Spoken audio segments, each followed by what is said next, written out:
Recording now. Thank you. Good morning, ladies and gentlemen. Welcome you all for the final day morning session for Faculty Development Program. May I request Dr. Jubilet, the Senior Professor from the Department of Physical Education and Sports Sciences, to give the welcome address. Thank you, Dr. Jesus Rajkumar. A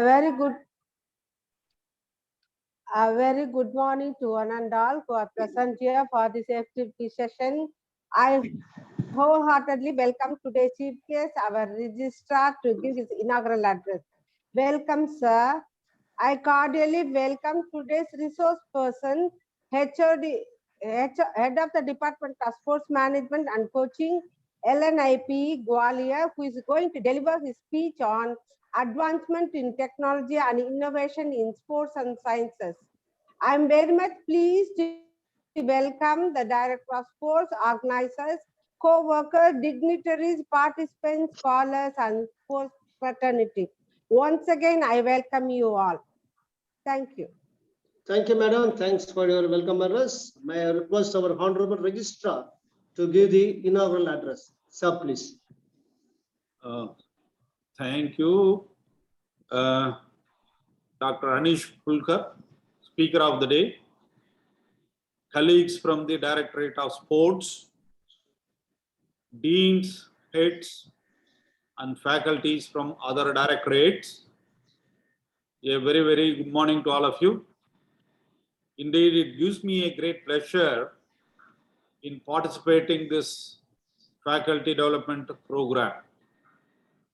People always say that the teachers and doctors should update their knowledge periodically and regularly, because the teaching learning process is a continuous process.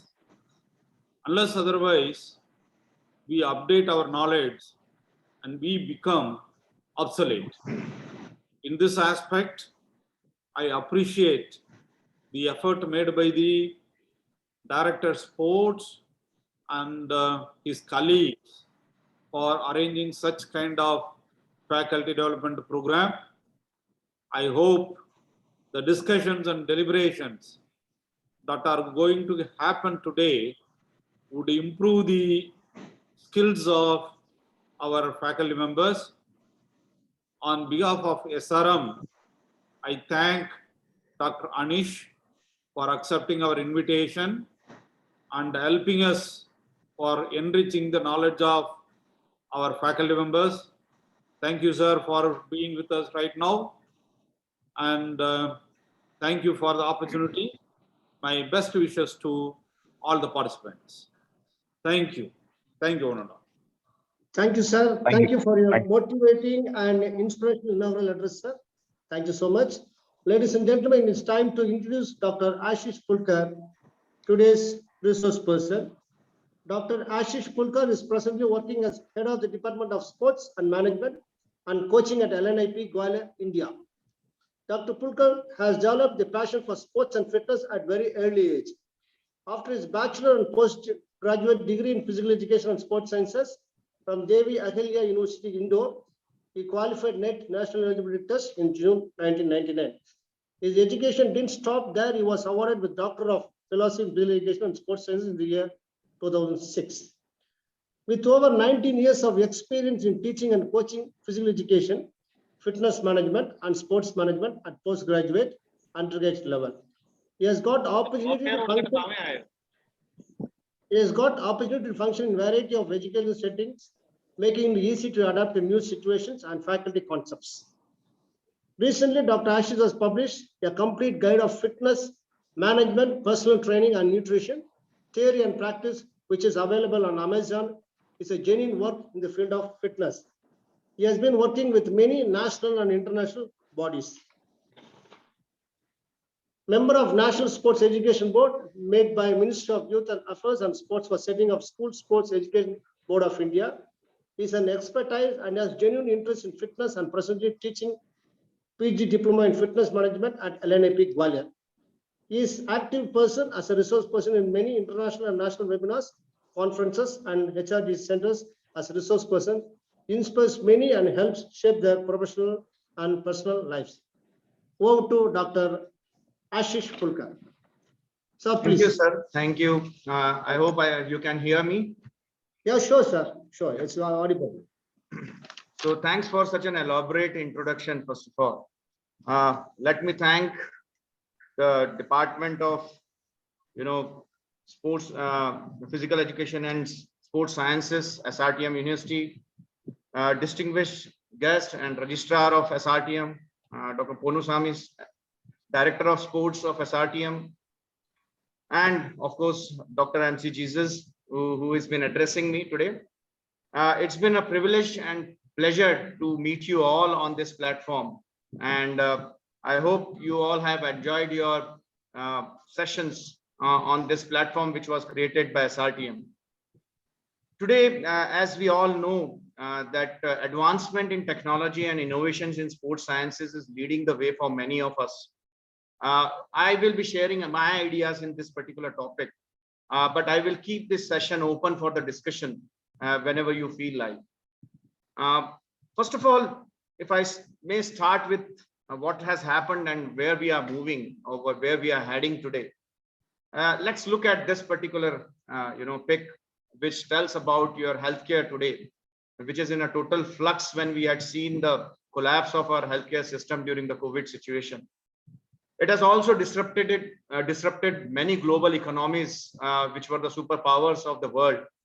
And I don't know what is going to be the economy of the future. But one thing which is sure was that it reminds me of an old story of a Trojan War. I don't know how many of you remember this particular story, but we might have learned this story during our history of physical education days in bachelor's degree.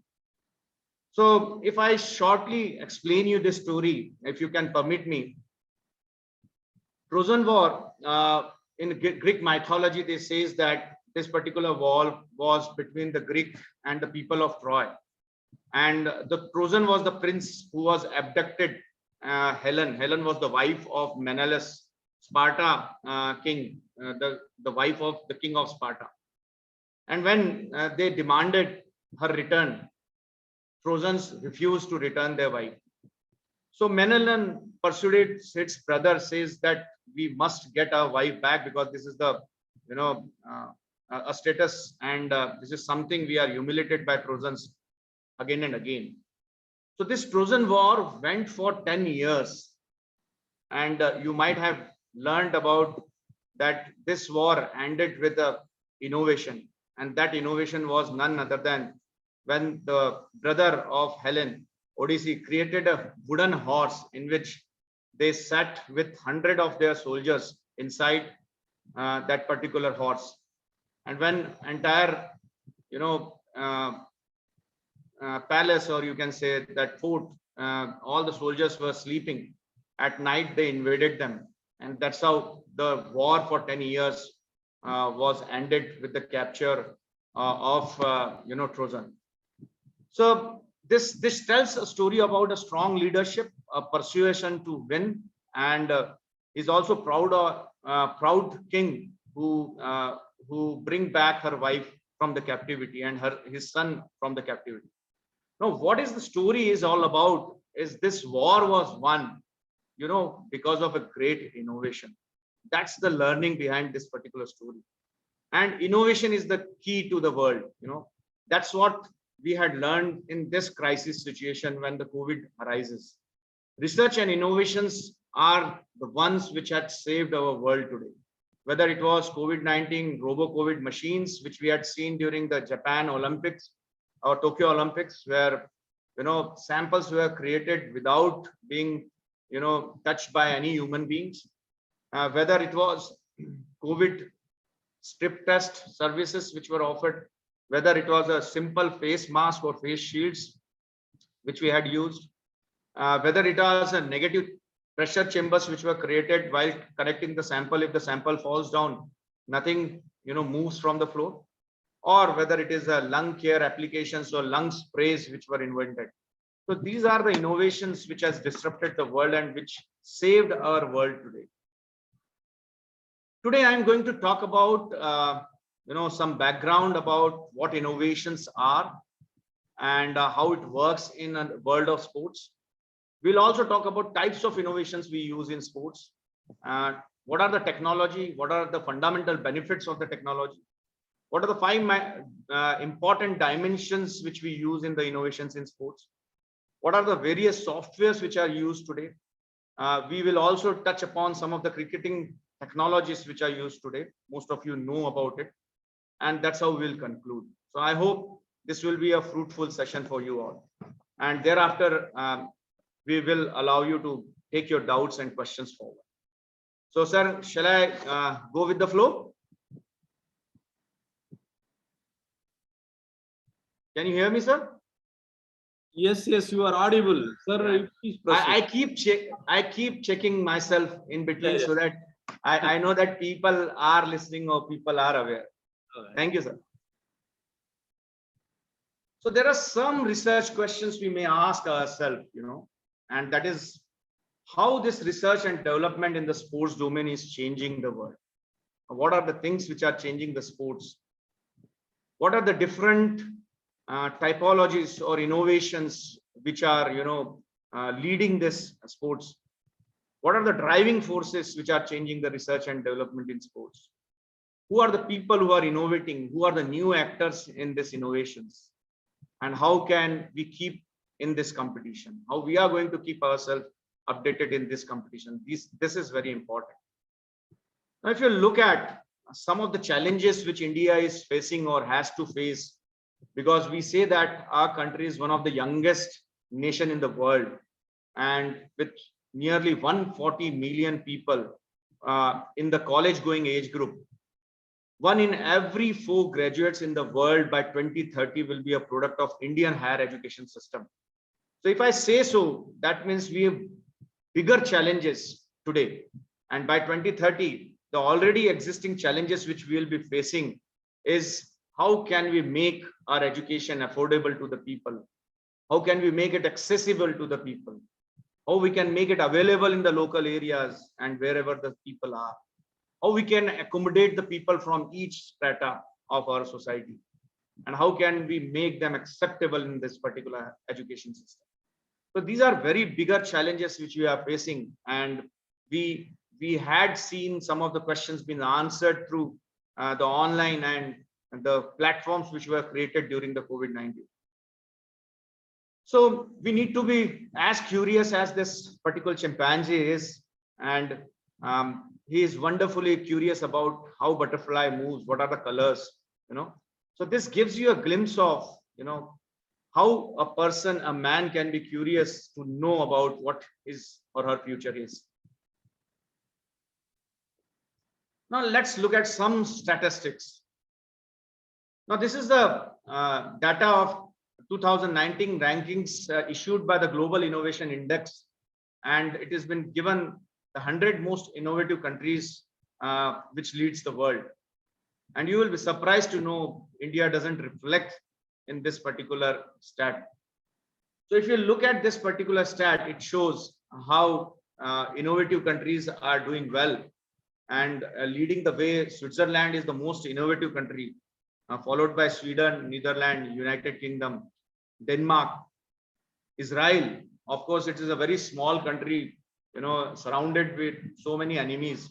But this country, because of its innovation and research and development, they are top of the, they are top in the warfare industry. So these are certain learnings which we should learn, that small countries are doing better because of their research, development, and innovations which they had made to make the lives of the people better there in their country. Now, if I look at this particular scenario, we can still catch up other countries in innovations, because the Prime Minister program Skill India, or entrepreneurships, which has been most of the time been spoken by the government, it has made a way to the new innovators and new people who wants to create the new markets and opportunities for the youngsters. The COVID-19 pandemic has also led us way to consider that how can we make the physical and mental well-being of the people better. Today, During COVID-19, I was talking to one of my colleagues about, innovating one of the yoga mats, technology mat, which can give dimensions and positions of the postures while they are making it yoga mat. We kept thinking, and we were surprised. Yesterday, I got a message that one of the IIT boy has already invented that particular mat. So this is how fast the ideas are flowing from one part of the country to another part of the country, one part of the world to another part of the world. And you will be surprised to know that yoga mat business is $599 billion business, and which is going to be expanded at around the pace of 26% in the global market. So this is how yoga mat industry is looking at this particular business, and new entry with the new innovations will definitely have a cutting edge in selling the yoga mats. So what we are learning is we need to adapt, innovate, and unlearn to learn the new things. And that is how we can make ourselves change with the technology or innovations. If we don't change today, the world will change us. And this is what we have to learn from the cockroaches. Cockroaches are the descendants who are and for thousands of years. And these cockroaches has learned to live with any changing situation in the world. So this is what we learn from this miniature or mini creature who is really teaching us how to survive in all the situations. Now, if I ask a simple question, how many sports disciplines are in the world? Anybody who can answer us? Somebody raise hand. Shobha Gauri madam.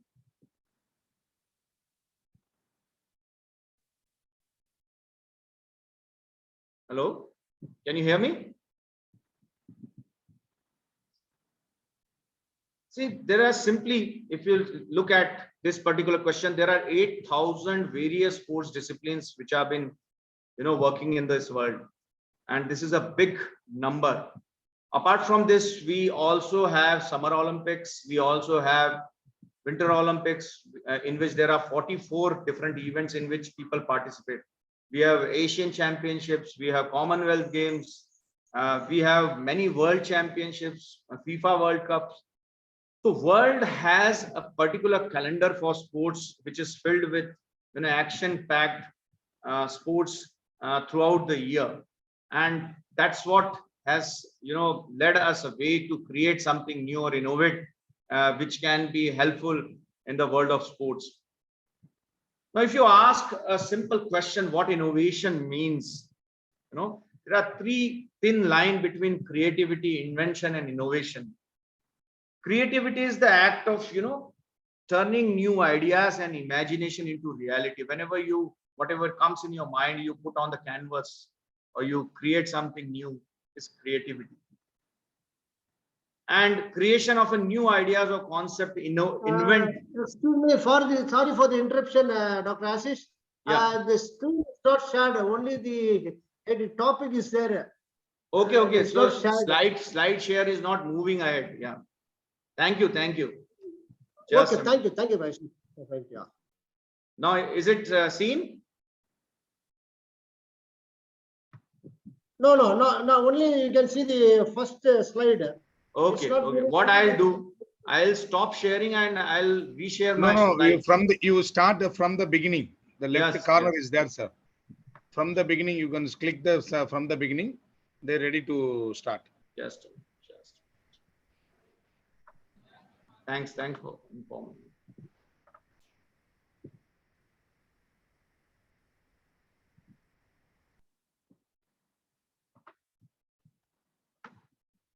Now, is it visible? No, sir. Only you Visible. have the same first slide only. It is only advancement and technology and innovation in sports Okay. science. Only you can. Just Okay. a minute. Let me give Okay, me a no minute. problem. Take your time. No tension. Take your time. Relax.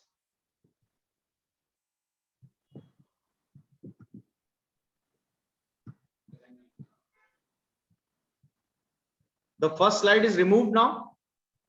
Yeah.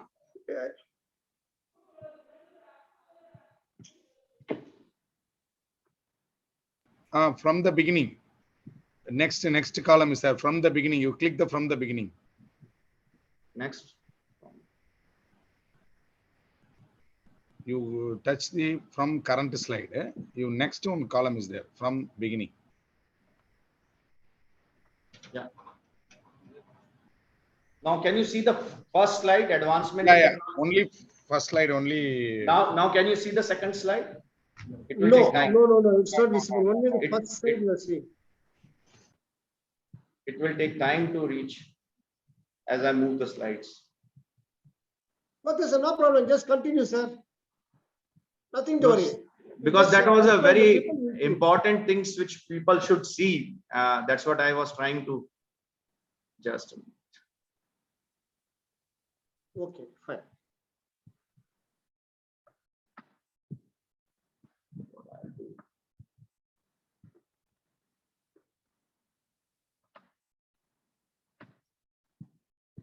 Just a minute.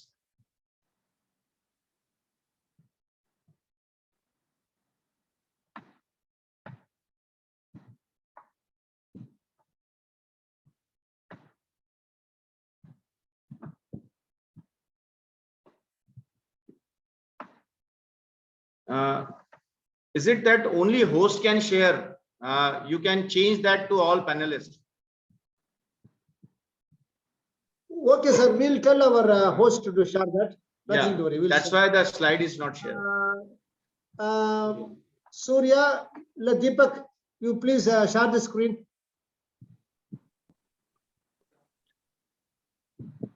நான் பேசுறது கேக்குதா Deepak? Sir, PPT we don't have, sir. No. If you can make me host, you've done that. You just make him sorry host. So already you are the co-host, sir. No problem. Okay. Then there won't be any problem. Sir, can you share your PPT through WhatsApp to us?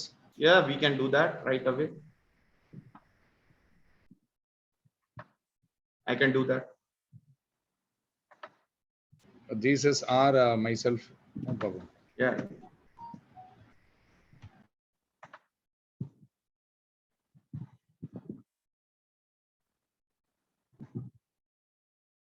Very sorry for this technical problems. No problem, sir. No problem.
So are you forwarded? Yeah, I am doing that.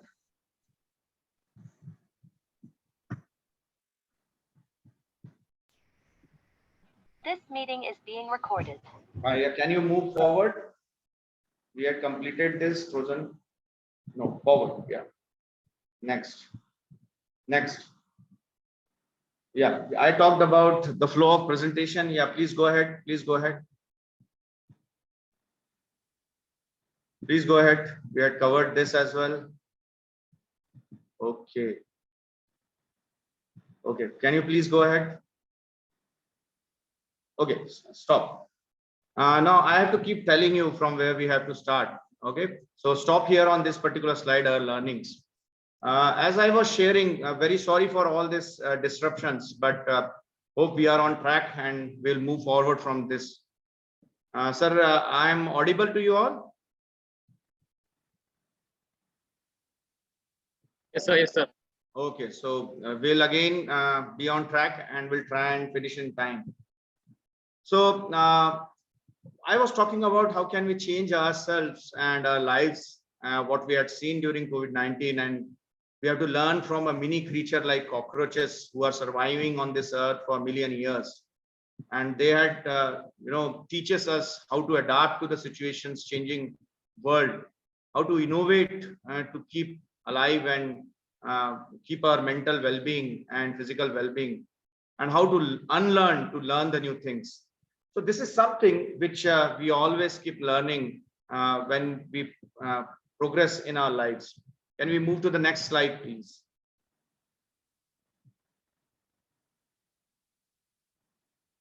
I talked about how many sports disciplines are there in the world, and I informed you that there are around 8,000 sports disciplines. Can you move forward? Yeah. Now this is very important slide because we, as a faculty members, as a teachers, need to know what innovation is and how innovations, what types of innovations are there in sports, and how we can take one of them and change the world of sports. Because we teachers have to create new future generations who should innovate more often rather than doing research, which are theoretical part, but we need to see how these innovations can be better used by the society. So when I talk about innovations and inventions are done, but innovations are when these inventions and these creativity which you had used to create something new, when we make it available for the mass, when we make it available to the more futures, we call it that we have done the innovations. Thomas Alva Edison was the scientist you all may be aware of. We used to know that he has invented bulbs, but he has not invented bulb. He was the one who used to take patents. He made use of electricity and made this technology available for the people to light their houses. And that's the innovation which can really help people and masses to benefit from that innovation. If I move forward, what are the innovations really means in the world of sports? Now, I had here put up two photographs of two best innovations which we had seen in the recent times. Whenever you have worked on some new idea, or you are working on a device, or you had invented some new method, then I should say that which could be used by the people at large, then you had innovated something. For example, this is a great example of flight boards being used by people who are interested in adventure sports or aqua sports, wherein these flight boards are used by most of the adventurous people. And this is one of the best innovations to move on the water. The another innovation which is most talked about is the Bosu ball, which is used by the fitness enthusiasts. And this is the most innovative fitness product in the recent time, which can stabilize your muscles. And it is the only equipment which help you, strengthen your supporting group of muscles when you exercise. All other equipments which you use in the gym, that is all unilateral equipments wherein only one muscle work in one unilateral direction. But this is the equipment which gives you an opportunity to work on all the supporting muscles when you are exercising or squatting or do anything on this Bosu ball, because this gives you an unstable supporting base which helps you develop those muscles. Can we move forward, please? Now, if you look at the innovations, it has evolved from what it used to call as closed innovations to today it has been looked as a user-friendly innovations. There were days where people used to do the innovations. They used to do the innovations for their own goods. There were kings and queens who used innovations for their own luxury, for their aesthetics, and for their own use. They were also closed innovations in the form of researches which are done in most of the scientific background research laboratories, where you invent, different. Today we are taking, vaccinations which have been innovated in the closed innovation area. These innovations are kept in the closed buildings. or for that matter, nuclear power plants are the closed innovations. But there are certain innovations which are made open to the people from one end to another end. Innovating, transportation system, metros is one open innovation. But when we make it innovation which can be used by every person of the country, then we call it a user-friendly innovation. Like irctc.com, this is a user innovation where every person, every citizen, whether he's a rich, poor, whether he is in private sector or a public sector, he can use this IRCTC and books his tickets anywhere from any part of the country. So this is a user innovation. If we move forward, please move the slide. We will also talk about types of innovations in sports, and there are mainly 3 types of innovation we talk about. Can we move to the next slide? First is product innovation. Second one is process innovation. And third one is service innovations. Now, if we take all these 3 innovations one by one, let's talk first about the product innovation. If you can move to the next slide, it will give you a better idea of how product innovation works. Now look at this, a simple example of a kookaburra ball, which has been used by the cricketers. Now, whenever you change in the product, you change in the color, aesthetics of the product, or you make any changes in the physical structure of the product, whenever you do these type of designing changes in the product by using the research and development, then we say that we had involved ourselves in the product innovation. You might be remembering your days when you had played with this particular leather ball, which used to come in 2-piece leather balls with a hand-stitched balls. Today it has come with the 4-piece leather balls. Today we are seeing the white balls being used in day and night cricket, and now there have been pink balls which have been used. So whenever we make changes in the product, in its look, in its physical stature, it is in its design, or to make any change in the product to meet the customer's need, then we can say that we had made a product innovation.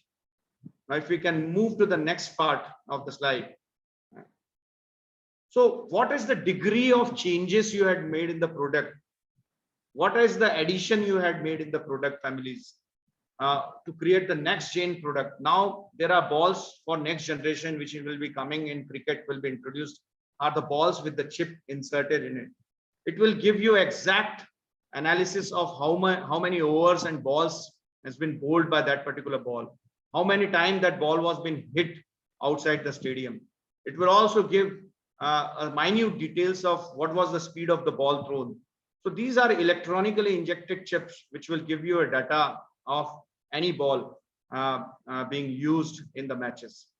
So these are certain next generation products which is going to be innovated in the few years back. Coming to the next product innovation, we will move to the service innovation. To the next slide, please. Or we can come to the process innovation.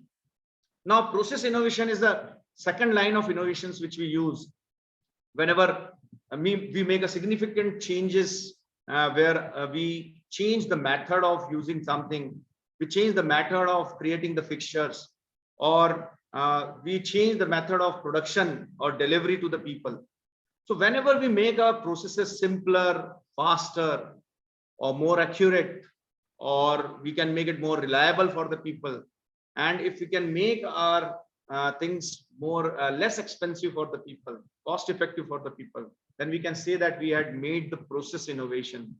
And the process refers to an set of activities which are designed to transform your inputs which you have done in the production, and you benefit out of it as a product which is an output of your methodology which you had or processes which you had used. So process innovation can be seen nowadays today. You might have seen in stadium management when we teach our students in sports management, the stadium management, we use the processes of distributing the seats in a particular location in the spectators gallery. There is a entire computer view of the stadium, and we exactly know which seats has to be filled. This simple process is also used when you go and watch movies in the talkies. Inox. They give you which seats you want, and you booked exactly that seat where you want to sit and watch the movie. This is a process innovation. You can book the tickets online. You can distribute the tickets to the people. You can also distribute the rows in which particular person has to sit, or you can avoid as far as the security needs are there in the stadium. So these are the process innovations today which have been used in your sports stadiums. Yeah, somebody is raising hand. If they have questions, please do ask. Jeep Pedapa Raju. Yeah, please. If you can unmute one of them. Yes, is there any question? Yeah, you can write in the chat box. I'll take your question from there.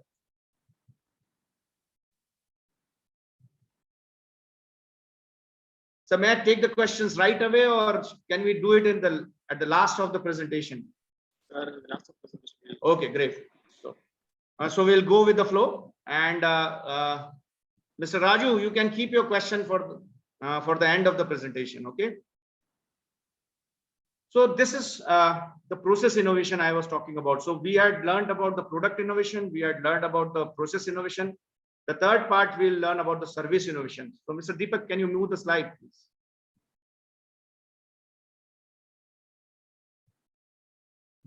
Can you move the slide? Yeah. Now let's look at the service innovations which we are using in the sports industry. And service innovations are made whenever we make our product intangible. You know what is intangible means? Intangible means when we have a great feeling about something. You might have seen this particular service innovations in the hospitality industry, whether it is hospitals, whether it is hotels, or whether it is the tourism business. How you make people feel about their experiences by using the product is very important. Even when we today go and purchase a car, they make you feel like you are the people who most valued customer. So whenever they deliver the car, they ask you for a feedback. How was your feeling about entire purchase process which you had gone through? And ultimately, people, if they have got a good experience, they rate them higher, and if they don't have good experiences, they rate them low. So service innovations are equally important, and that's how we make them feel. And IPL is all about service innovations. They provide the service right at your house. They deliver what they want. Even during the COVID-19, when the world was stopped, IPL was the one tournament which was going on and was successfully, this particular competition was organized because they had made fan engagement. They involve people. Even the 6 and 4 was hit. They created the noise of the people as if, you are really sitting in the stadium. So service industries in areas such as finance, whether it is delivery of foods, whether it is education, transportation, healthcare workers, in these areas, when you make services available to the people and you make services easy for the people, when you change your practices, how you deliver your services to the people. Today, you might have seen in some of the good stations, railway stations, they had made a waiting lounge where you can pay 10 rupees. You can enjoy the AC waiting lounges with good food available there. So this is the service which makes people, why can't I pay 20 rupees and I can go sit inside and enjoy the luxury which has been offered to me. So this is one of the service innovations to make and feel your experiences better. Can we move to the next? One of the most innovative services which I had seen in sports in the recent times is used by IPL by introducing the cheerleaders for the first time in India. And you might have seen the cheerleaders coming in the very attractive costumes, and most of the people, I hope, must be attending the stadium to see them. And you must be very surprised to know these cheerleaders are the most highest paid people who are earning in $450 to $500 for every performance during the match. So this is the technology with a better services which is delivered to the people. If Chennai Super King is playing, there are people who are dressed, and these cheerleaders are dressed in the South Indian attire and motivating and cheerleading their teams. So this is a service innovation which has been used in sports. Can you please make? Now, what are the phases of innovation? There are two phases of innovations. One is design phase, and another one is how you implement these, services, product, or processes to the, people and masses. So that comes to your implementation phase.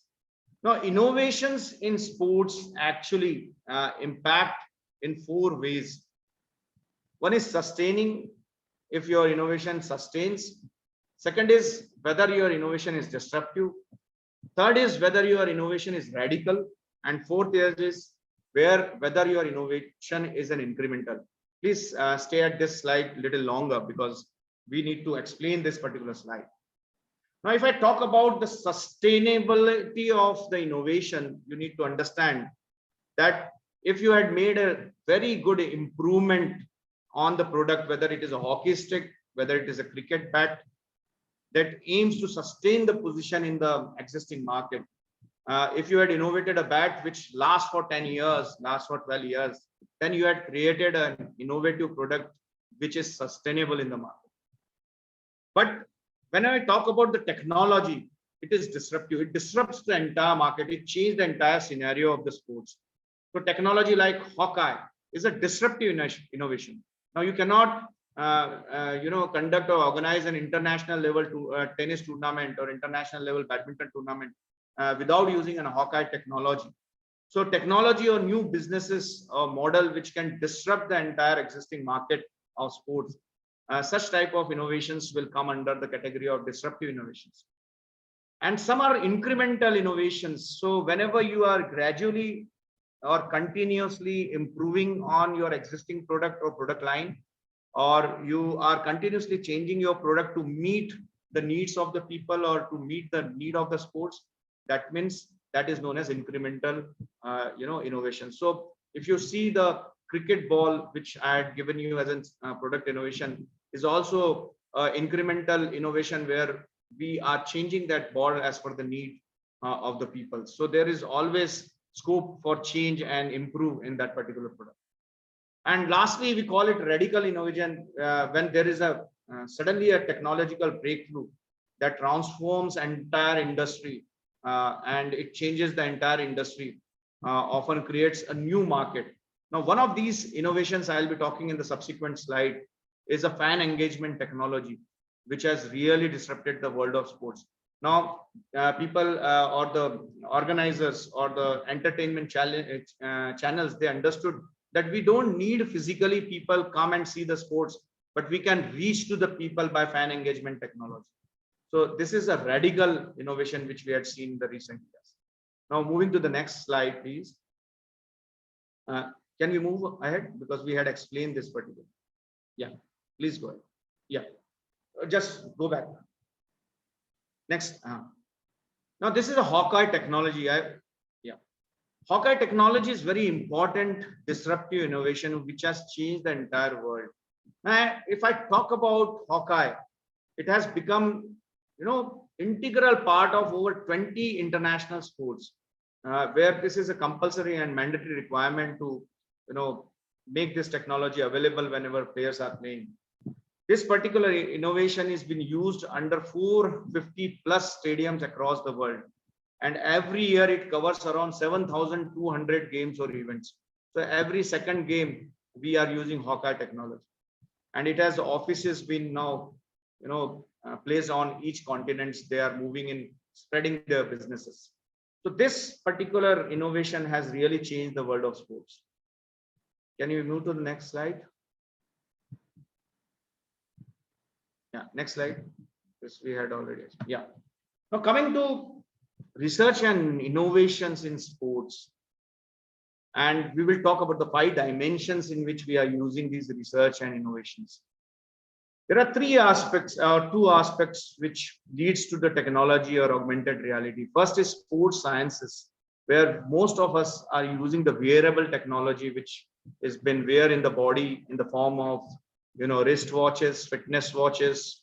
It may be a fitness band, or it may be wearable technologies in the form of clothes which we are using, and they supply you data for athletes who are doing intense workout.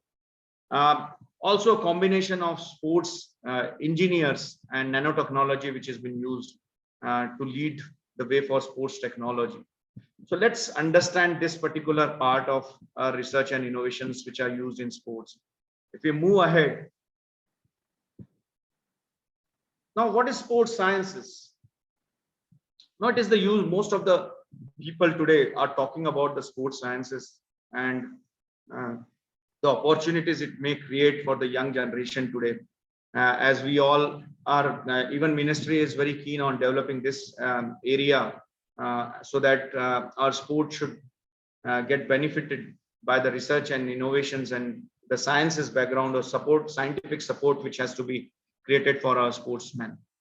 Now, whenever we are talking about sports sciences being used in the areas like exercise physiology and training, maybe to understand better behavior during the performance using the sports psychologist. We are also using the biomechanics and how to control our motor controls and biomechanics to help gain a mechanical advantage while performing the skills. We are also using sports sciences to identify talent or talent scouting. We are using this mostly for rehabilitation and prevention of injuries. And of course, we are also using sports sciences for better physical education and understanding of coaching aspects.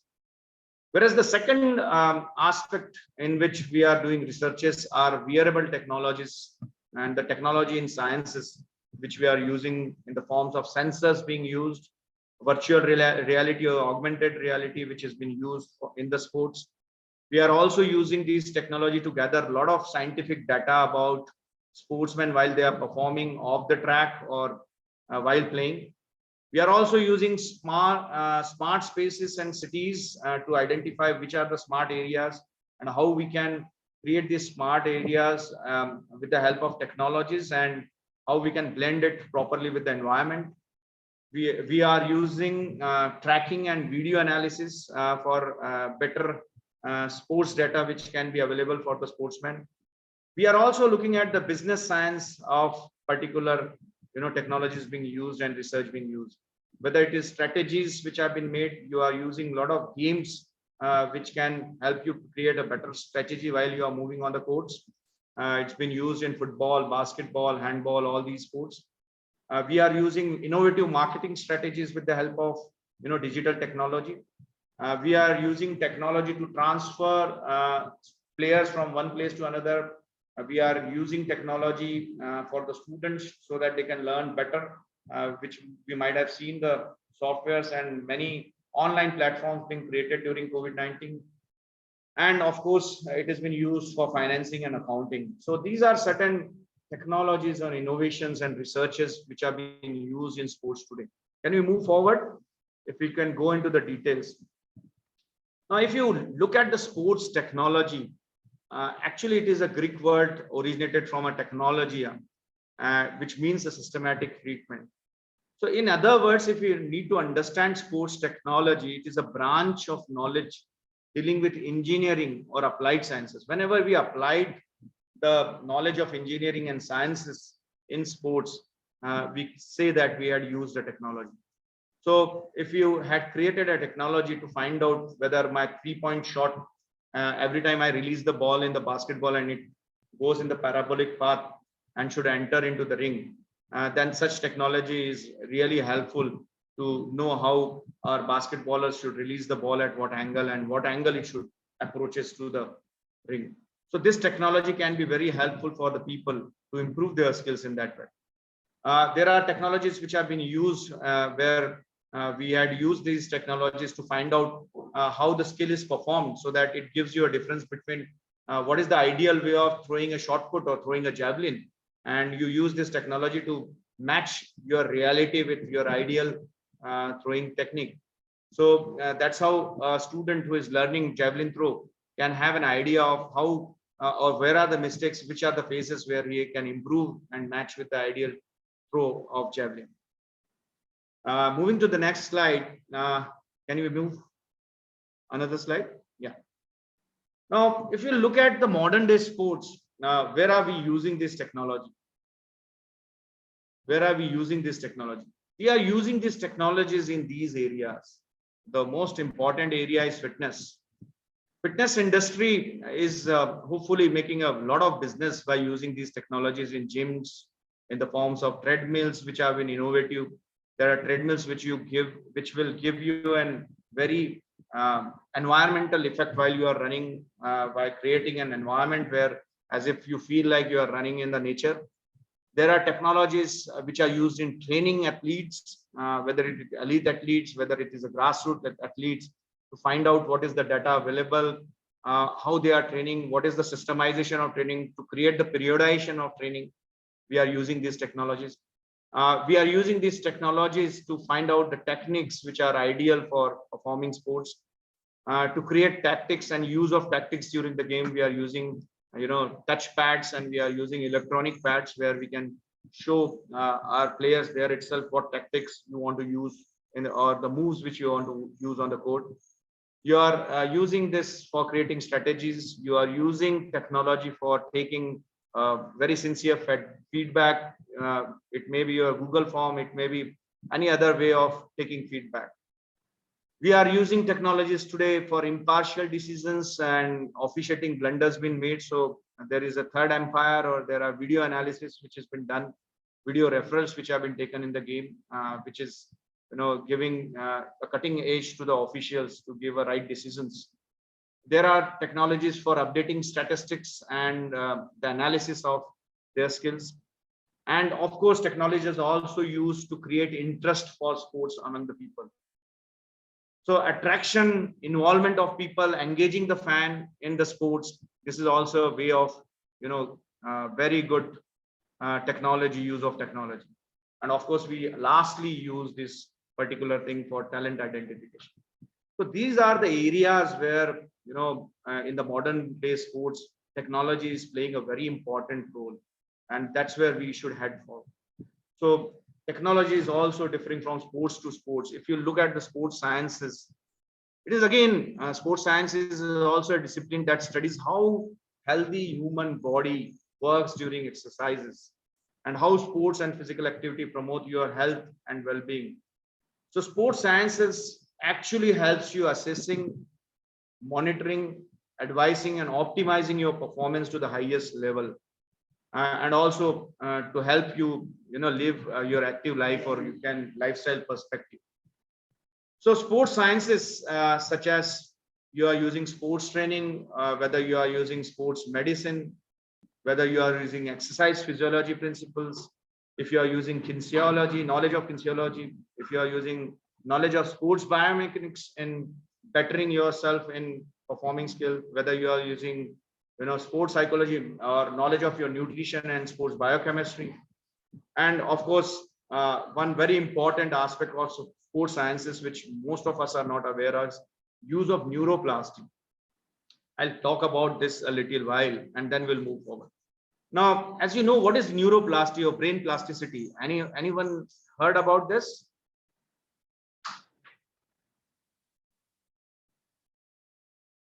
Okay.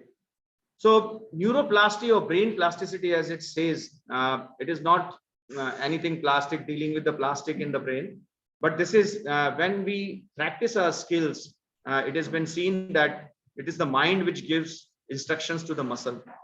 And if you can prepare the mind, so the muscles. So entire strength training or entire sports skills are now been concentrated on the aspects of developing, better neural patterns, so that we can perform the skills at its highest level. So every time when the brain is challenged with something new, it creates a neural pattern or signals which are transmitted from the different parts of the body to the brain. And these patterns have been remembered by the brain. So suppose you had learned, forward roll. So you keep, even if you get older, you know how to roll, or if you have learned how to swim, you know how to swim even after 20 years. So your brain remembers that pattern of doing that particular movement. So if you can practice the movement at the highest level, that pattern or those neural pathways become stronger. That wiring in the brain becomes stronger. And that's how it helps you perform the skill at the highest level. So most of the coaches are now training the brain to create those challenges by creating neuromuscular challenges for the players, and which help them learn the skills in the very unidentified game situation. So this is how they are helping through neuroplasty. Can we move forward? Yes, of course. Third very important dimensions which is turning our sports is sports engineering. And sports engineering is the field in which we are presently focusing on designing the equipments with the help of technological designs, with the help of using certain software to develop aerodynamic designs of the equipments. We are also using computational modeling to expect the probability of results. They are also using field or lab experiments to create equipments. So these are sports engineering techniques or sports engineering divisions which are using in making our sports better or athlete better. Moving to the fourth dimension. Can we move? Next slide, please. Fourth is,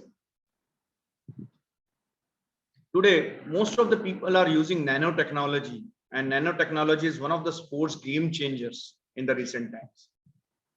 Now, you might have heard about carbon nanoparticles or silica nanoparticles, which have been used in preparing or making sports equipments, whether it is a badminton racket, whether it is today's hockey sticks, whether it is the softball or baseball bats.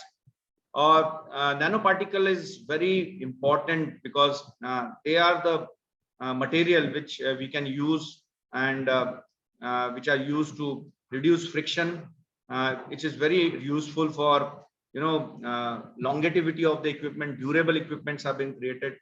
They are reduced weight. They reduce the weight of the object, so object becomes light specifically. And this technology also helps are more resistance to the aberrations. In fact, most of the soles or shoe soles have been made by nanotechnology nowadays. If you can move forward, I will give you a glimpse of where nanotechnology and how it has been used in sports nowadays. Now, if you look nanotechnology, we are using this nanotechnology every day in a life.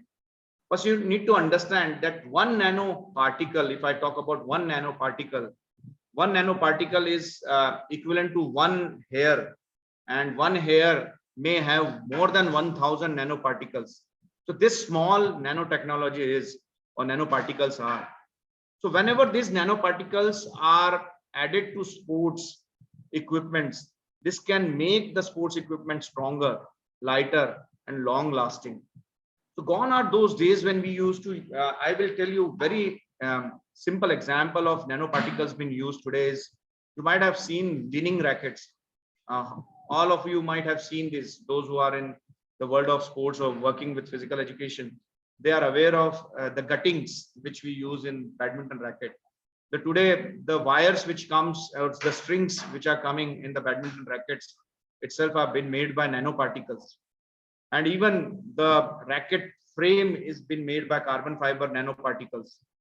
There are today sunscreen which are used by the Wimbledon players, which has sustained lotions which have been used as a part of sunscreen, which has got zinc oxide as a nanoparticles, and they are been able to protect your skin by reflecting the UV rays. So these are the nanoparticles which are used. These are also used to create socks, which are they have a longer antibacterial silver nanoparticles, and they don't stink even after 2-3 hours of sweating.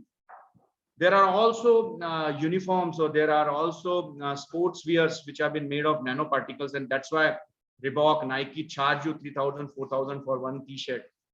This is the difference. These nanoparticles help absorb the most sweat, and they keep you still your perspiration levels at the lowest level. So this is where nanoparticle and nanotechnology has been used today. Now, if you can move forward, the fifth dimensions which has been used in sports today is augmented reality in sports.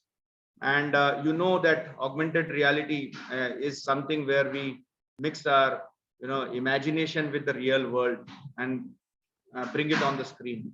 So exactly what you feel and what you want to achieve is the reality which comes under the virtual effect.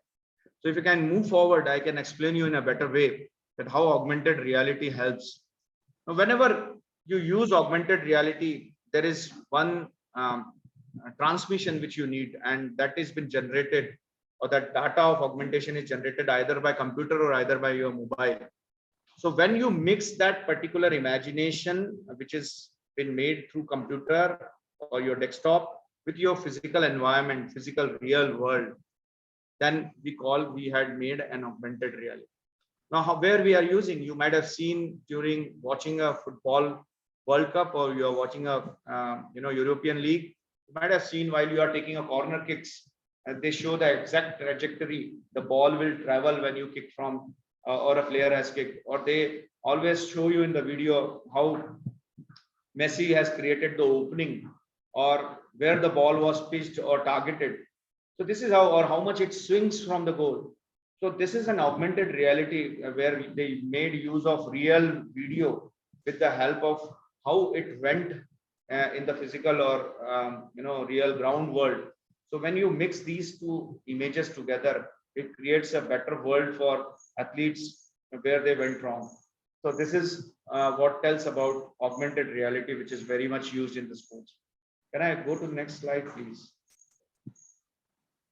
So next move. Now, apart from these 5 dimensions, there are many critical roles which has to be understood when you want to create something. As I was talking about, smart yoga mat. When we talked to the IIT students, they said you need a lot of sensors. And sensors are often very important driving force behind any technology being used. So whatever sports equipment you want to create or athletic gears you want to create, you need sensors to be worn by the athletes. These sensors are built today. One of our students has innovated a sensor-based, weight and height machine. You go and stand inside that particular equipment, and it will give you your height and weight as well. Otherwise, every time a student goes and stands along with the wall, you need to open the stadiometer tape, measure it, then unfold it. That's what happens. But today you have got sensors, they give an exact distance. We don't have to open the long tapes to measure the grounds. You can just have a laser measurement equipments which can measure the dimensions of all ground or any other area which you want to mark. There are sensors which are very important, like heart rate monitors to track your pulse or breathing patterns, which have been used nowadays as a sensors on when you run on the treadmills. You hold that sensors and it gives exact heartbeat or pulse rate. There are sensors being used, we call it inertial sensors, which helps you track your human motion, and it helps you analyze the skills or analyze the human motion, and can be used for recovery or after injuries if you want to come back to sports. These sensors or these equipments are very much needed. You use sensors as an accelerometer or gyroscopes to monitor your position, throwers, how they rotate, how your body accelerates, what is the speed during the movement. And of course, you are using global positioning system, which is known as GPS, units to track velocity and metrics outdoors. One of the Fitbit app which I used to use, and we used it in the research to find out whether my subject is doing exercise or the given workout or not. I used to see that I used to track through GPS location, where I can see on my mobile through Bluetooth that whether he has run that particular distance which I had mentioned. So it gives you a location of a person and also tracks him that how many kilometers, how many meters he has run and done a workout. You can also have a local positioning system to measure velocity, your metrics, or indoor areas where you want a high accuracy. You want to find out how accurately the ball was thrown, what was the speed of the ball. You can use that. You can have sleep trackers to find out what is the sleep patterns of your athletes, and whether your athletes are taking proper sleep or not. There are pressure sensors to determine the frequency and accuracy of how you strike the ball or football, and whether the ball has been landed in which area. So these are certain pressure monitors which can be used to find out whether the kick was made at what part of the ball. So these are the sensors which can be very useful in creating the device and the innovations which you want to plan ahead. Of course, there are many hands raised. We will take all those questions. Don't worry. Can we move forward, please? Now, if I talk about what is going, what kind of technology we are going to use in the near future, or which will have a biggest impact on the world of sports in the next 12 months. If you look at this particular pie chart, and you'll realize that 77.6% technologies in the near future will be used in the fan engagement area. These technologies like live streaming or giving the live effect of the game, whether it will be esports, gambling, whether it will be a media distribution, or the sports content platforms being created. Today, you might have seen the Dream 11, which people play as the part of IPL sports when it begins. So these are certain fan engagement technologies which are disrupting the world. And these technologies will grow as the sports will grow. And this will be changing entire world of sports. The second most used technology is, athlete technology, where we use 16.3% rise will be seen in the technologies where we will use sports wearables or different coaching platforms or recovery from injury. These technologies will be more in use in the near future. And there will be 6.1% people who will be using stadium experience technologies to better your experience in the stadium, to manage your venues and services which will be provided, whether it is a ticketing services, how you use safe security systems. So these will be the technologies which will be used in the sports. Going to the next part of it. Can you move forward? Skip this slide, please. Can we move ahead? Yeah. Now, one very important thing I want to discuss here. Can you go back to the disability sport? Go back. One more slide back. Yeah. Now, disability and accessibility. I've been member of Center of Disability Sports, which is been established in Gwalior recently under the Ministry of Social Justice and Empowerment. And they are also thinking of using the technology for betterment and to create the inclusive program and inclusive design of infrastructures, so that our disabled people or differently abled people can get a better access to education as well as sports. So these technologies are growing at a very fast pace. So if you are thinking, there are many projects which are available and a lot of finances being available in the Ministry of Skill Development, and you can easily float your project and get the formats from the ministry, because every state has a different format for their own ministry. So if you can have any innovative idea and you want to really create something under the skill development for the inclusivity of disabled people, then here is the way out. You look at one of the recent tournaments being played in Australian Open, where they had used the technology recently, where they use a descriptive audio. A ball ke andar ek audio system tha, and wherever visually blind were sitting, they were able to, visually impaired people were able to imagine where the ball is moving, and they combined live ball positioning data which was sent to this visually impaired people with they are creating the special sound where is the ball moving, and that sound effects gives them the idea how ball has been hit and where it is moving. So this was a very inclusive idea to use this particular technology, whether the it was making the lives of these differently abled better when they had experienced this technology, and they gave a feedback. It was a wonderful technology to have you on the ground. Now moving to the next slide, please. Now, if you look at the cricketing world, this is the only sports why cricket is ahead of others is because of the use of technology, and they are using this technology with a great deal. Look at Hawkeye, which has been used to know after pitching the ball how it travels. You are using ultra edge to find out whether there was an edge from the bat and whether the ball was caught correctly. They are also using hotspot technology to see the impact of the ball on the part of the body. These are certain technologies which are making their umpiring decisions better, and there is no chance of being biased in umpiring. Moving to the next level. Next slide, please. They are not only using this modern day softwares and technology, but they are also using this technology for the small effects of their game. Look at the bells which have been created. When the bells are dislodged from the stumps, they glow in the with the light. And this particular technology was created none other than our own Indians.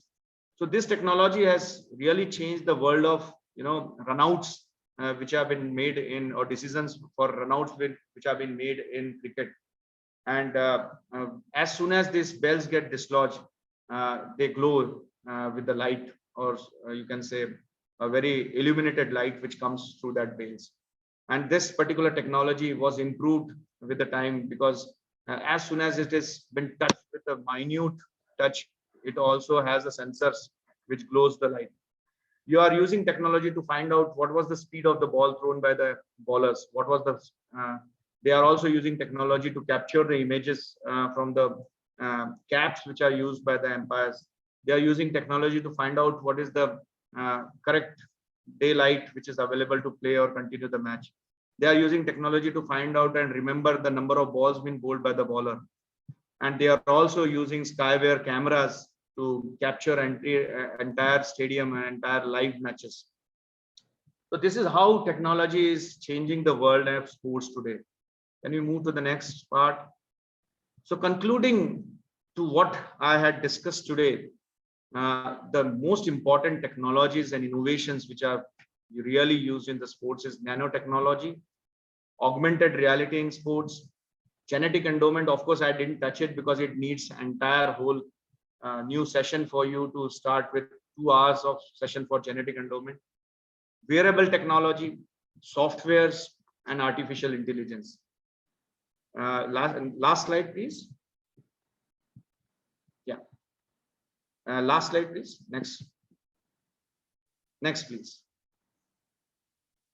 My dear friends, there is a piece of advice. Yes, technology will make us, technology will innovate new things, but there are 5 basic fundamental things in the life which can really help us, people like who are getting older, but can stay young by following these 3 pillars which have been given by our Ayurveda. It is Ahar, Vihar, Achar, Vichar, and Vyavahar. Ahar says, as the food, so the mind. So as the mind, so the man. So you must practice Sattvic Ahar. Sattvic means simple food. Rasik Ahars are the ahars or the food which you use with lots of masalas.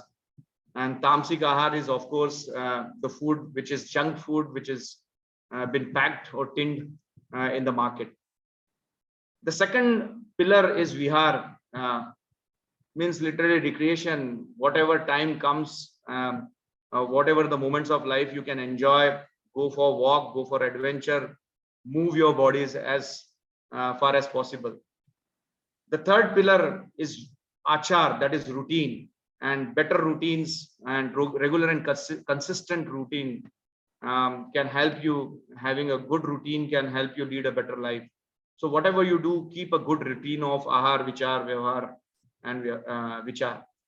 The fourth pillar is Vichar, which is mental status of your mind, that is thoughts. And our intellectual health is depicted in what positive thoughts you got. And our thoughts are food for our mind. That's what Buddha has said. So based on your thinking, you become the person you are. And the last pillar is Vyavahar. Whatever you are and how you talk to the people and how you behave with the people is how you have been taken in the society. So your healthy relations with your colleagues, with your loved ones is what your Vyavahar means. So these are the 5 secrets of staying healthy. my dear friends. And with this, I will open this session for any questions or doubts you have. I had seen a lot of things on the chat box. I may take questions, or if someone can help me, Thank you.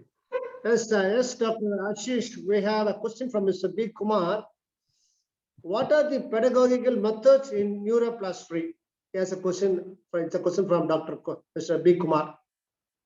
See, pedagogical methods are, we start these with a very beginning age.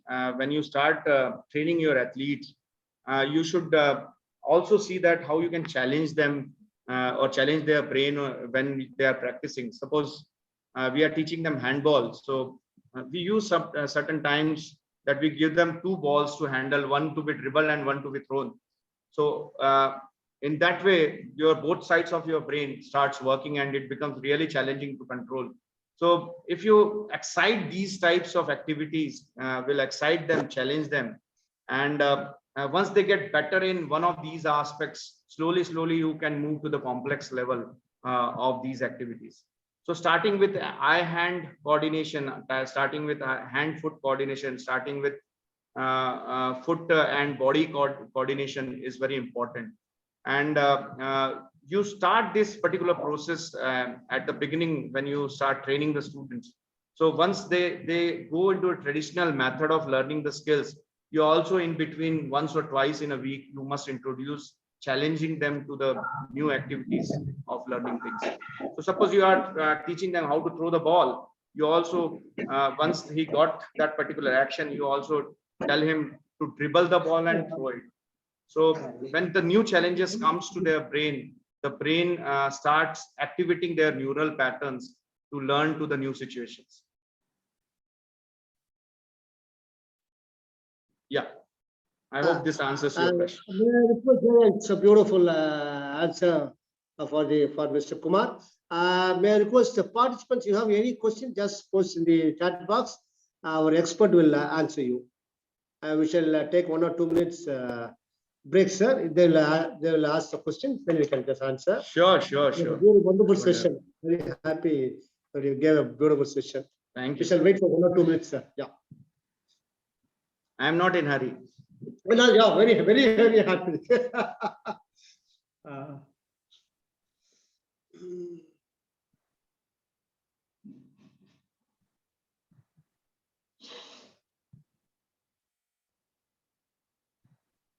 I make sure that I make justice to what I deliver, and if any one person can get motivated, it will be a justice done to me.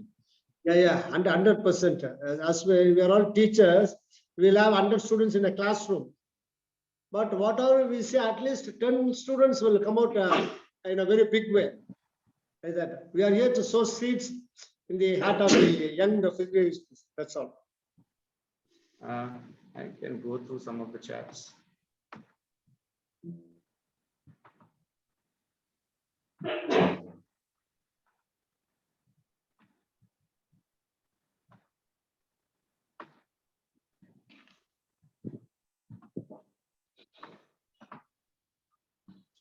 One second, we'll see if the question has come out.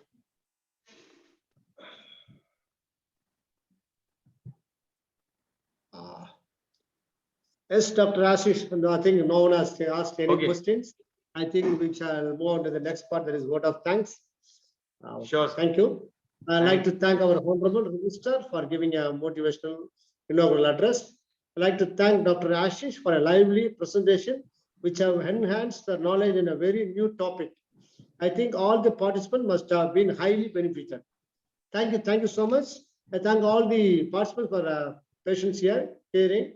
We shall have the next session by 2 p.m. I welcome you all for the second session. Today is the last day program. Thank you, Dr. Ashish. Thank you, sir. Thanks for giving me so this much. platform. I hope if there are any questions, God I'll bless be you. very happy to Thank you. answer if they've been mailed to my mail ID. Thank you, sir. Yeah. Thank you so much. Thank you so much, Bye-bye. sir. Thank you so much. Thank you. Bye. Thank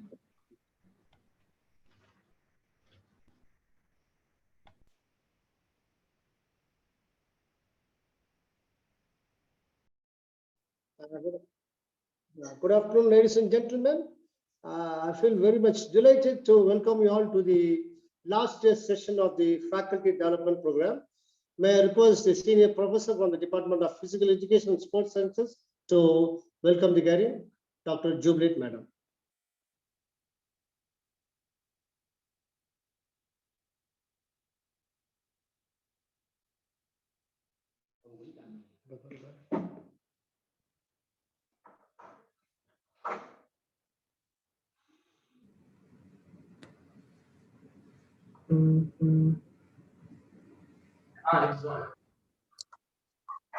Thank you, Rajkumar.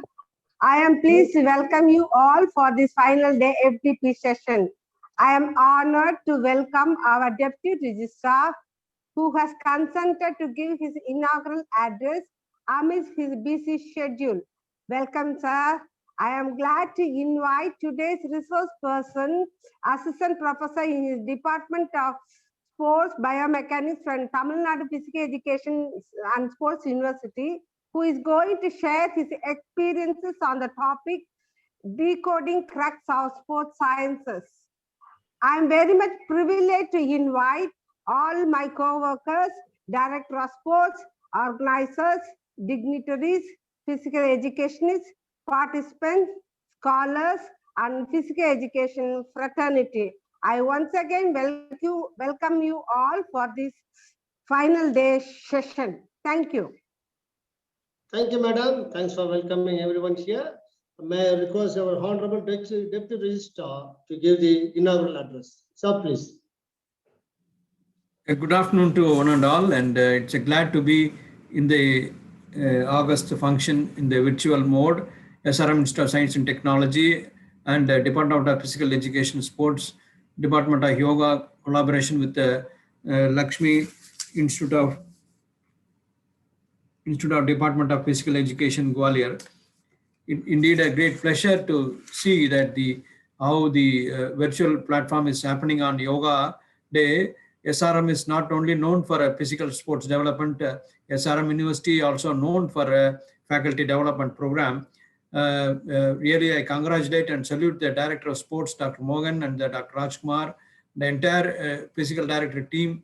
They've been doing a marvelous job on the development of sports activities, not only sports and activities, also their faculty development with a collaboration with the Lakshmi Institute of Physical Education, Gwalior. And it's a great occasion to be part of this program in the afternoon. I sincerely thank Dr. P. Rajneesh Kumar, Assistant Professor, Department of Physical and Biometrics, Tamil Nadu Physical Education Sports University.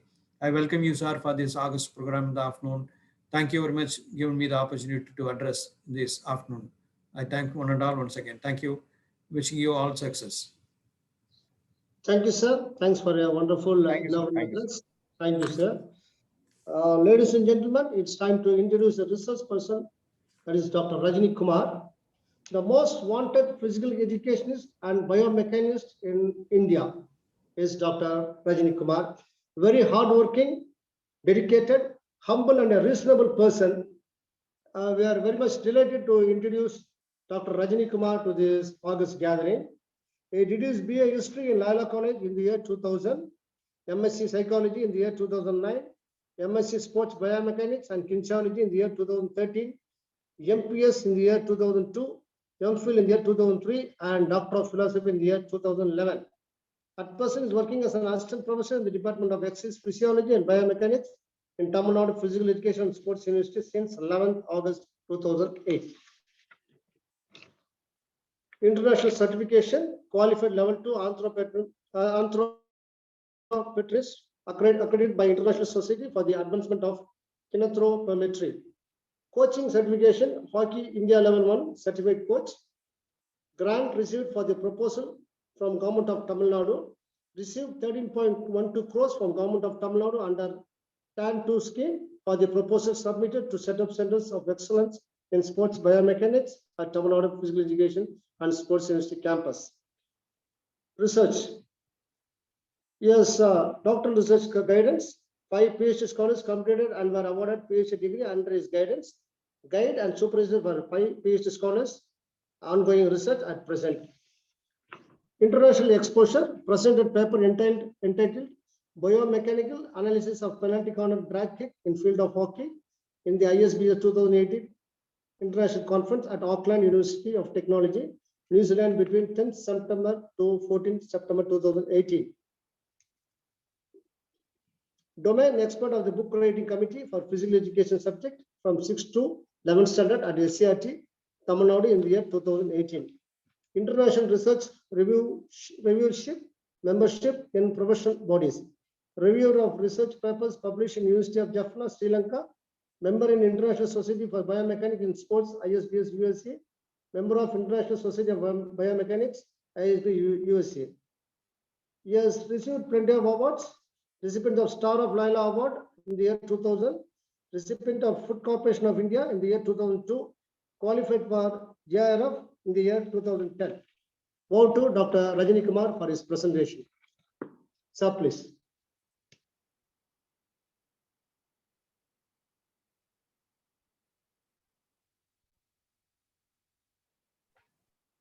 So good afternoon, all the dignitaries and my beloved friend, Dr.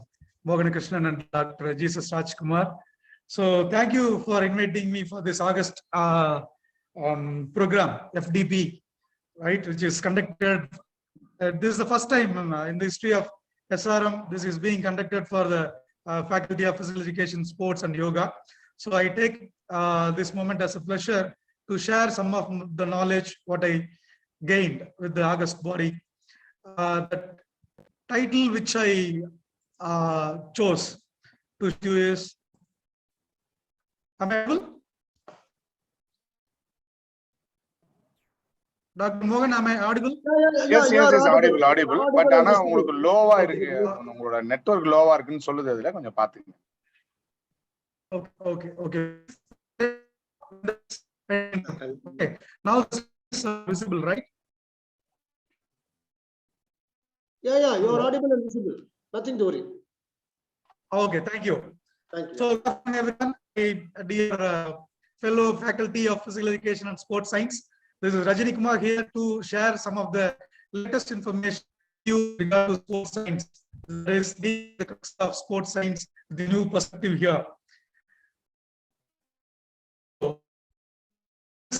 To be fellow members, whether athletes are born or made. Whether athletes are born or made. This is a question to all fellow members. So, whether this session is interactive or only one day, the last we are going to have Q&A. Yes, sir. Yes. Okay.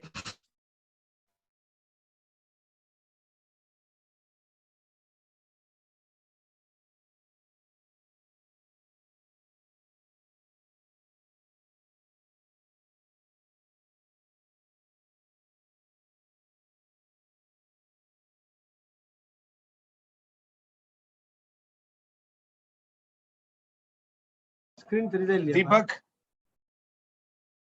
ஏதா இஷ்யூவா? Yes, sir. Sir.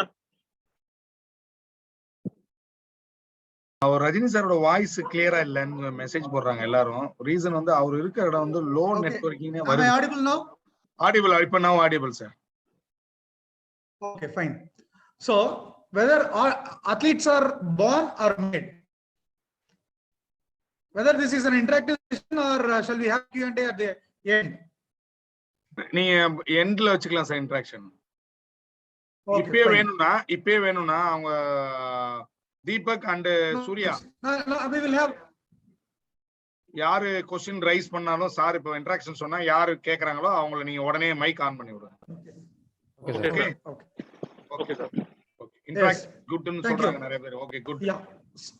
Yeah. Go as per the interest. The athletes are born actually. The athletes are great athletes are born and then made, because athletes are right.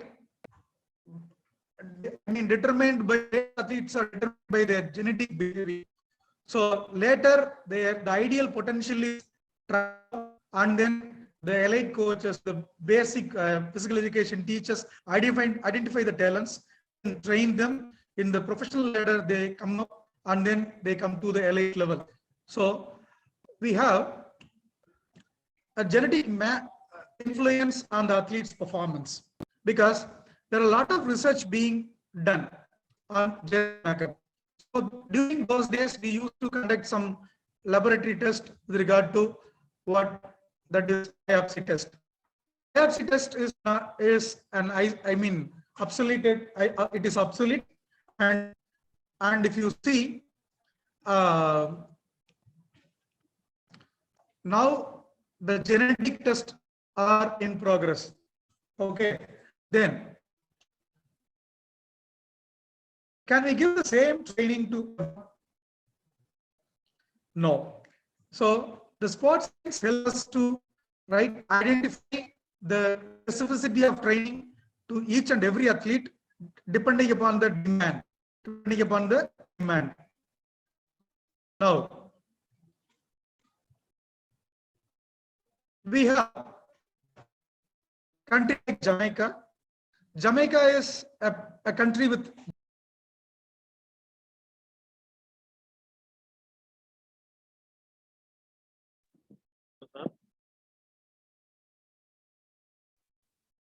என்ன Deepak?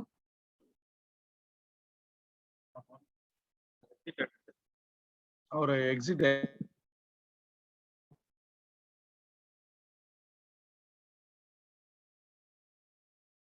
sir. வருவார், ஏறி பாப்போம் நினைக்கிறேன். வருது, இந்த வந்துட்டு.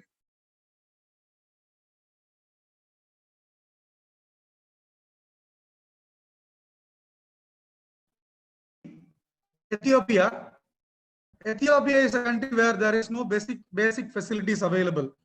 Both are having the same race, both are blacks, but Jamaica is excelling in sprint, whereas the Ethiopians are excelling in long distance event.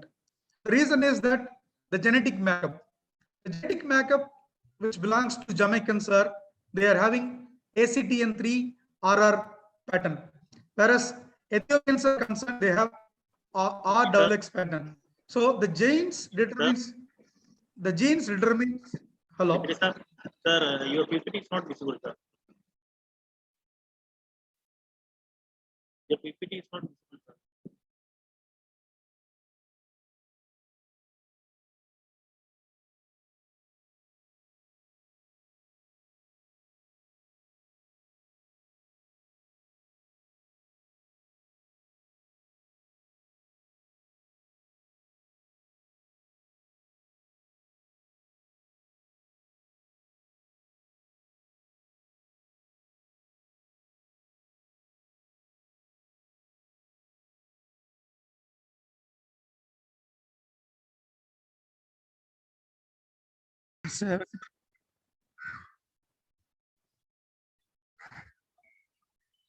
Start பண்ணுங்க sir. So am I audible now? Yes. Yes, sir.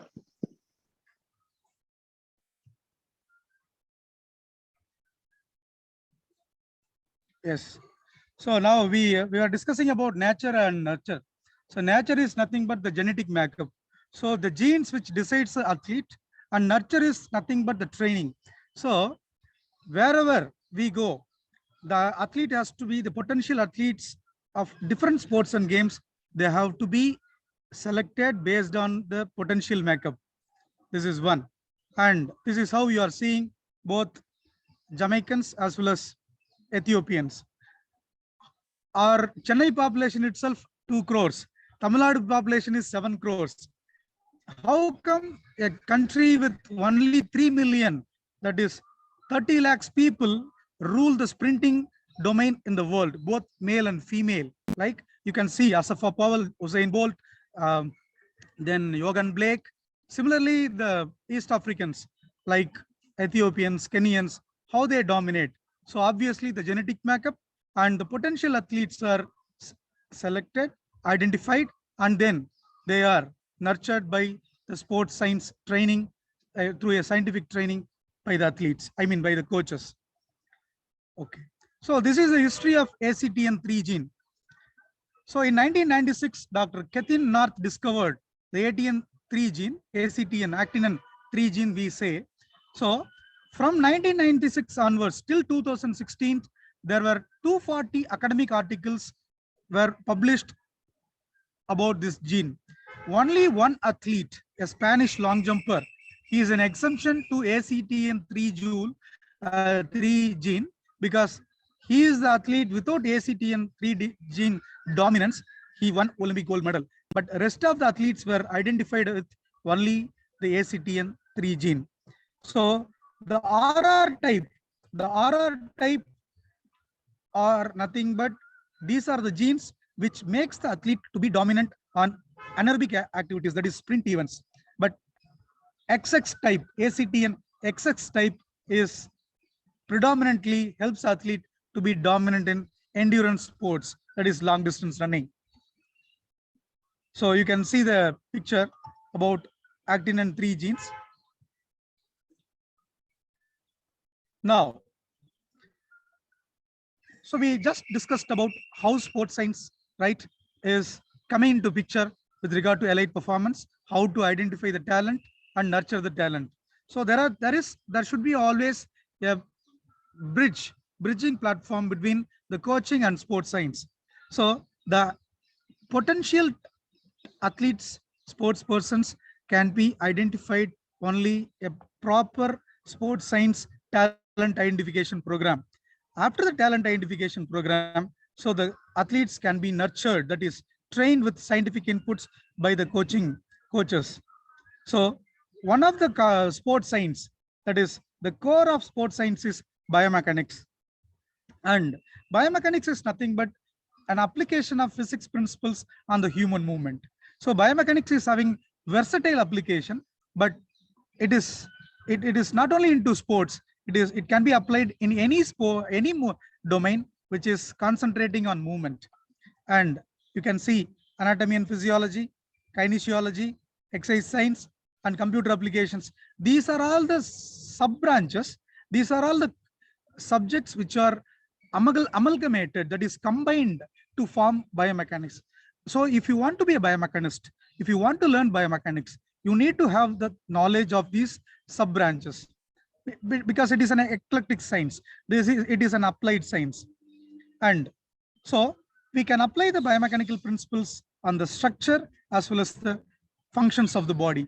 Why should we apply the principles of mechanics on the human movement? One is to enhance the performance, another one is to reduce the risk of injury. So once these two issues are addressed, enhancing the performance and reducing the risk of injury by applying the principles of biomechanics, that's enough. The athletes of richest potential can be produced. And the biomechanics can be categorized as internal biomechanics and external biomechanics. Internal biomechanics is nothing but whatever the force is acting within the body, that is the compressive force, tensile force, and shear force, which are acting on the joints, that is internal biomechanics. And the forces are produced by the muscles, skeletal muscles. The skeletal muscles are the one which produce the force. And one fine example I would like to tell you is that reaction time. What is reaction time? Reaction time is nothing but the time interval between the stimulus and response. Stimulus and response. Then what are the factors that determines the reaction time, that decides the reaction time? So the factors are given here. One is age. As we age, as we get older and older, so our reaction time becomes poor. Whether male or female are having better reaction time, male are having better reaction time than female. Limbs used, whether your upper limb, hands are having better reaction time or legs are having better reaction time, your hands are having better reaction time. And the personality, okay, the personality can be categorized into ambivert, right? Three types of personalities are there. but majorly introvert and extrovert. Introvert are not that much sociable, they are reserved, but extroverts are more sociable, right? Talkative, and they can easily gel with other people. So extroverts are, right, having better reaction time than introverts. So this is what the findings of the research says. And alertness, arousal, motivation. So what makes a person to be more reactive, right? What makes a person to have better reaction time is about alertness, right? The motivation factors. Then body temperature. So everyone should do warm up before the game. The warm up helps you, right, to increase your body temperature. The body temperature, increased body temperature obviously makes you, right, to have better reaction time. So that's why normally people do not, they will say, okay, when I do the warm up, I'll get rid of injury. The possibilities for injury is less. And then they can elevate their core temperature of the body, and then the heart rate and other stuff can be increased.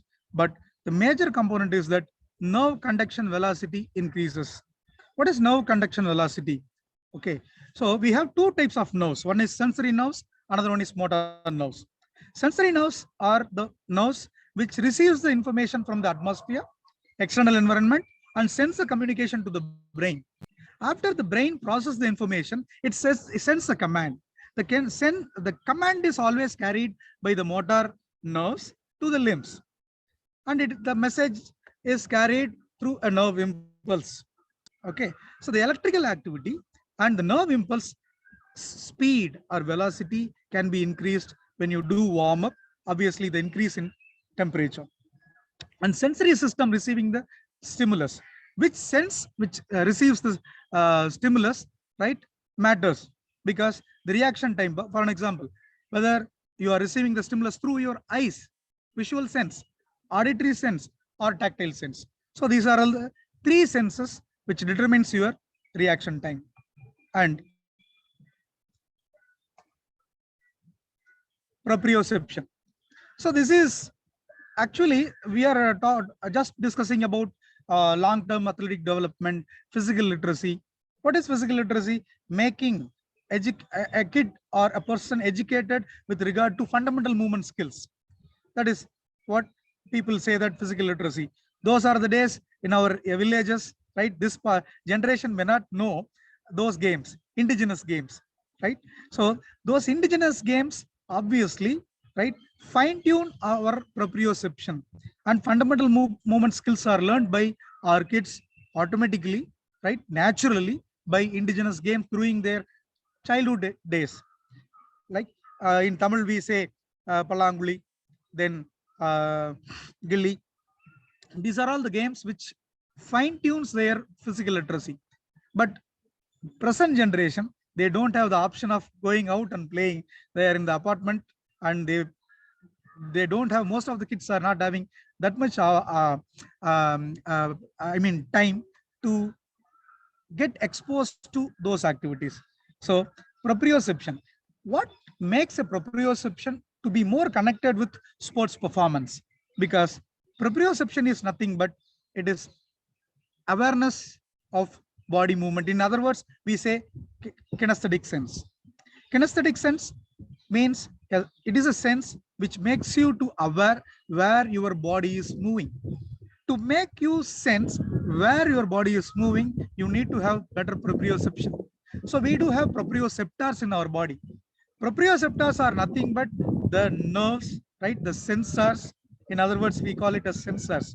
Okay, nerves are the sensors of the body, because it senses the information and sends the communication or signal to the brain. In turn, the brain sends a command back, and we do all the activities, all the movements.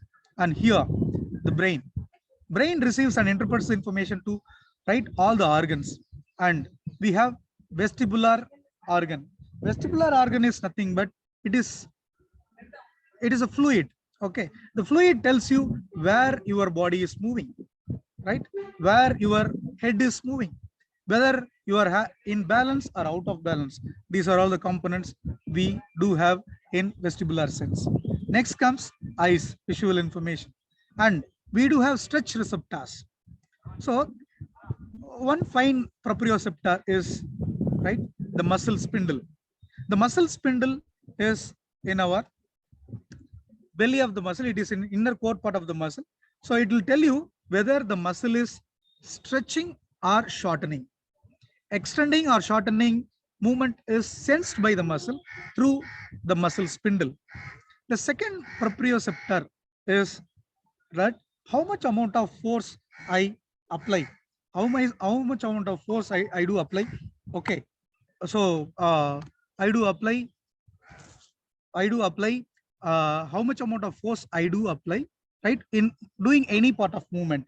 So that force is sensed by a proprioceptor in the joint, in the tendon, that is called GTO, Golgi tendon organ.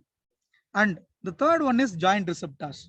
The joint receptor is nothing but whether you are flexing your joint or extending your joint. So that receptor sends the information and send the signal to the brain. So this is how we, even when we close our eyes and just do any movement, we experience how much amount of force we do, generate, and whether your elbow is flexing or extending. So these are all the information we aware, we sense, we experience. And should I do cool down after the exercise? Okay. Should we do cool down after the exercise? Okay. So what happens is that when we go for cooling down, when we go for cooling down, what is the advantage of cool down? Okay, you can just see two pictures here, how to cool down after the workout and how I cool down after the workout. Two pictures are there. So the first picture is the ideal example for doing cool down. People say that, okay, cooling down, it is bringing back the heart rate to the normalcy and reducing the temperature. Okay, fine. Apart from this, cooling down makes you to get rid of your, right, bring back your pooled blood in the lower limbs, particularly in all skeletal muscles, to the normal circulation.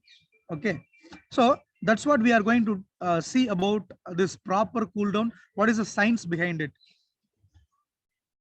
So we do have vasoconstriction and vasodilation. What is vasoconstriction? Our blood vessel constrict, right, compress, and then right, reduce the blood flow. And what is vasodilation? Vasodilation is nothing but, vasodilation means the blood vessels expand from its size, circumference, and more blood flow will happen. So that is one. So we do have artery and veins, and here you have a venule, right, and arteriole. So there are pre-capillary sphincters. What is pre-capillary sphincter? Pre-capillary sphincter is nothing but, this is the one which, right, controls the blood flow to the different organs. So that is what we are going to see. Okay. One fine example I would like to tell you is that, what is the cardiac output at rest? 5 liters. Okay. The cardiac output at rest is 5 liters. Fine. Then, what is the stroke volume? It is 70 ml per beat of the heart. So a common man who is having 72 beats per minute of the heart rate expels 70 ml per stroke, that is 5000 ml approximately. And the blood which is pumped to the brain, right, goes to the brain and comes down because of the gravity. Okay, comes down for the normal circulation, it has to come back to the heart. And the moment the blood goes to the lower part of the body, that is lower limb, how it comes up? It goes down because of the pressure and gravity. How it comes up?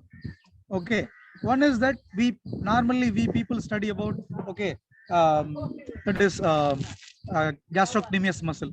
Gastrocnemius muscle is the second heart of the body, and then so it pumps the blood to the upper part of the body. Okay, fine, that is one. But apart from this, we have one more component, that is pocket valves. The veins will have pocket valves. The pocket valves, the veins will automatically contract and push the blood up. The pocket valves will lock the blood and then push it up, so that the blood draining towards the downward site is restricted. Okay, so now we will see how a proper cool down helps you. So this is the blood flow to different organs during rest. And the second graph shows you the blood flow during exercise.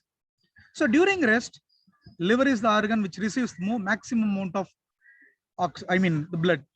The rest of the organs are kidney. The second organs are kidneys and muscles. Brain receives 18%. But by the time you start doing exercise, 87% of your cardiac output, almost 4 to 4.250 liters, is being supplied or circulated only to skeletal muscle, not to any organs. The blood supply to the rest of the organs are restricted, reduced. How it happens? How it happens? Whether it happens automatically? Okay. Whether it happens automatically? No. Okay. So it is happening. Yes, it is happening automatically through autonomic nervous system. Autonomic nervous system. How it happens? Now, think about the blood, which is almost 4 liters being circulated all the skeletal muscles during exercise. How it will come back to the normal circulation? Only a through proper cool down. Only a through proper cool down. Minimum 10 to 15 minutes, everyone should go for cool down. Because nowadays, we still see people, he was a professional football player, professional basketball player, professional hockey player, but after he played, right, completed the match, he collapsed and died. Why? There are so many factors. One of the main factors is that improper cool down, because as we become older and older, we need to be very thorough or very committed with regard to cool down. Not only the aging persons, if you want to have a proper recovery, you need to go for proper cool down. Why? Because when you slowly jog, your muscles contract, skeletal muscles contract.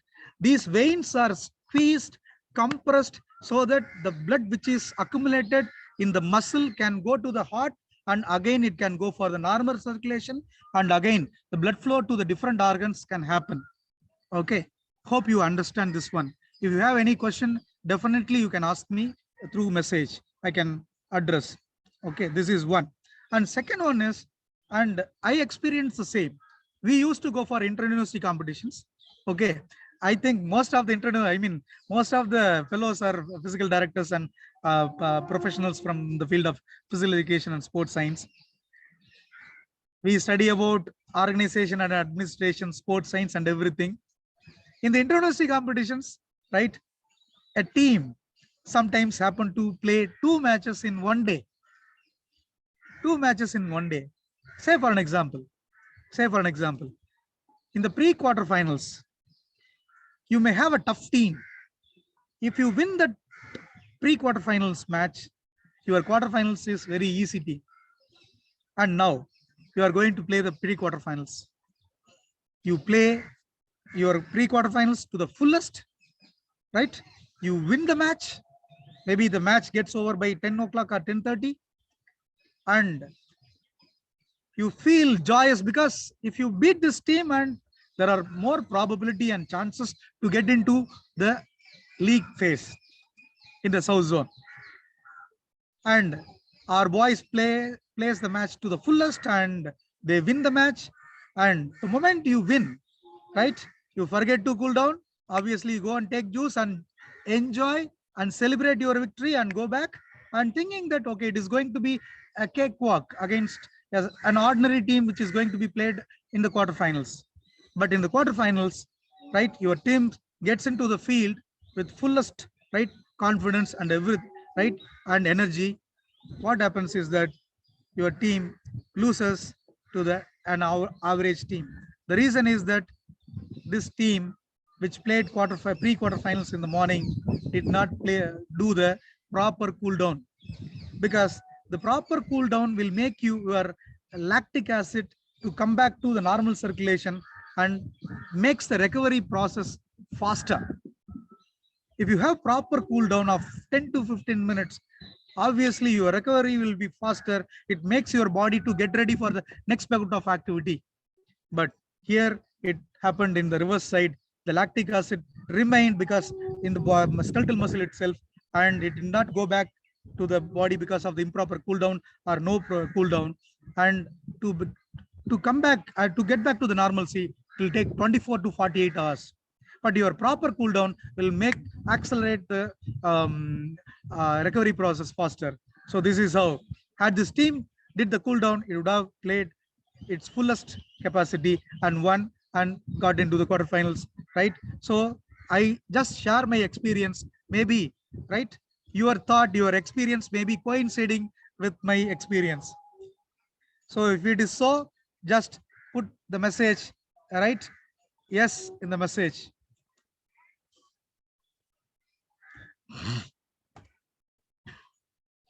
Now, people used to say, right, if you go and play, right, you will become poor in academics.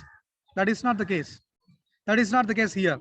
You take only the case of brain. Just the third row, right? Just the data is given. The third row of data is given about the brain. Okay. Now you can see the brain receives 700 ml during rest. 700 ml of blood during rest.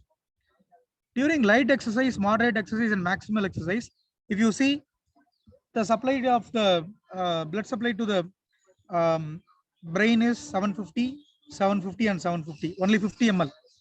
But how it is better? How it is better? Okay, the moment you start doing exercise, the blood supply to the brain is more because the respiratory level goes up, more amount of oxygen you intake. And what is the fuel for brain? People can type in chat box. What is the fuel for brain? For the brain to be active, what is the fuel? Which is the fuel? Anyone in the chat box?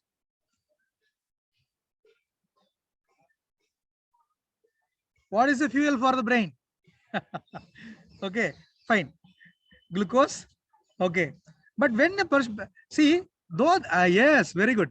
So, very good. Excellent. Though the brain is having glucose, right? Some people say that he is brain dead. Why? He is brain dead. Why? There is a lack of supply of oxygen. Okay. So when your brain receives richest amount of oxygen, it is more active. So inform any parent who is not sending their kid to play professional sports or even recreational sports. Let them know this fact that, Hare boss, if your kid plays, right, rich amount of oxygen is going to your brain's kid. The brain is more active to your kid. He can be a problem, right, solver. He can be a better troubleshooter. Okay, so this is what the message I would like to convey. It is just connecting and giving some information, scientific information to the common population as well as to the sports population. Hope this message is convincing and I'm meeting up to your expectation.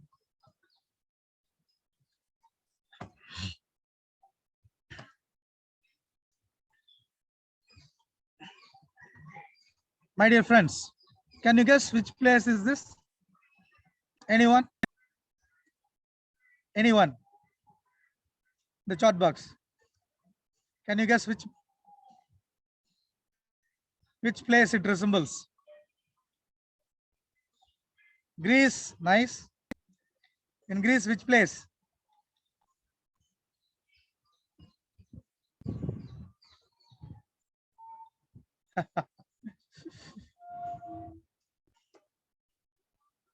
So Palestra.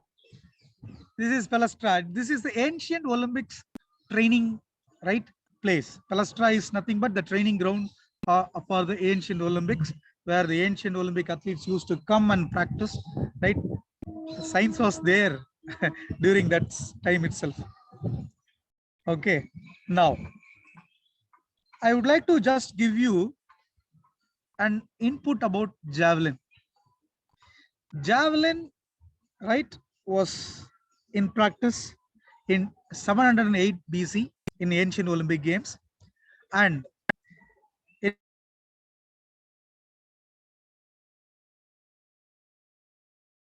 right, women events were introduced. Women javelin events were introduced. Okay, then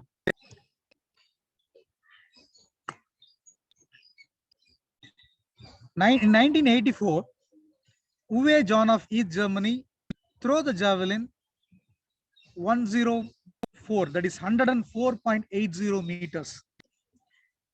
104.80 meters. But after that, a change happened in the history of javelin.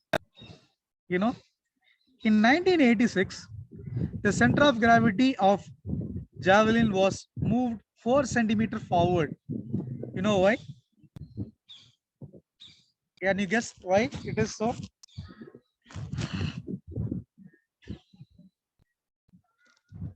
Because when Uwe John threw the javelin 104 meters, it was going to the other side of the track where some other events were happening.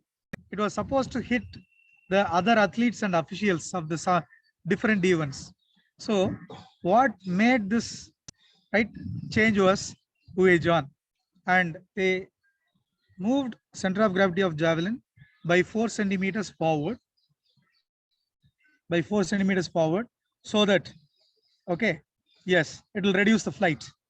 It will reduce the flight, exactly. So it will land quickly. That's all. When the CG is well ahead of the javelin, automatically it will fall easily, quickly down.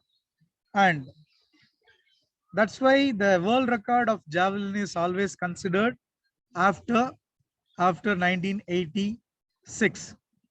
And the Czech athlete Jan Zelensky, 92, 96, 2000, he won the gold medal, and his world record is 98.48 meters.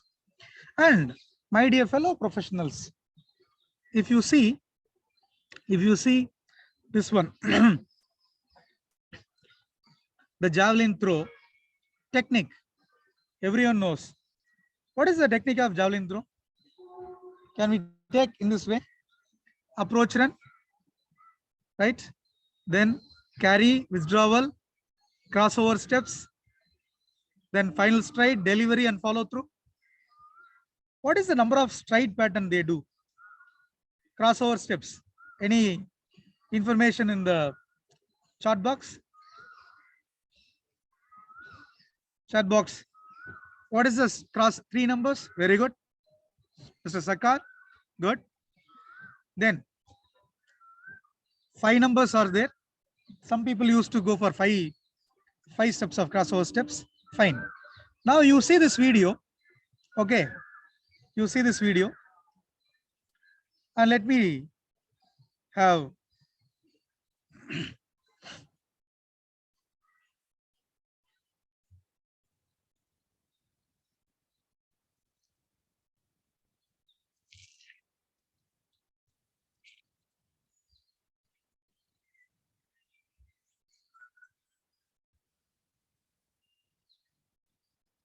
so I expect your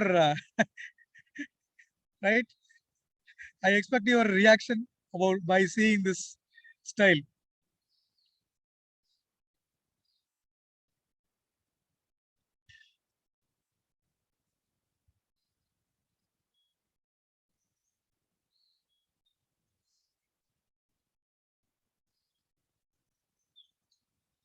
Okay. So javelin was thrown with rotation movement that was banned. Now we are having linear movement. Okay. So my dear friends, I'll join back in another 5 minutes. Please bear with me. I'll join in another 5 minutes, please.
So am I audible now? Yes, sir, yes. Yes, sir. Dr. Okay, thank you, Rajani sir. is Thank you for audible. your patience. Sorry, I happen to have Nothing some. to worry. Yeah.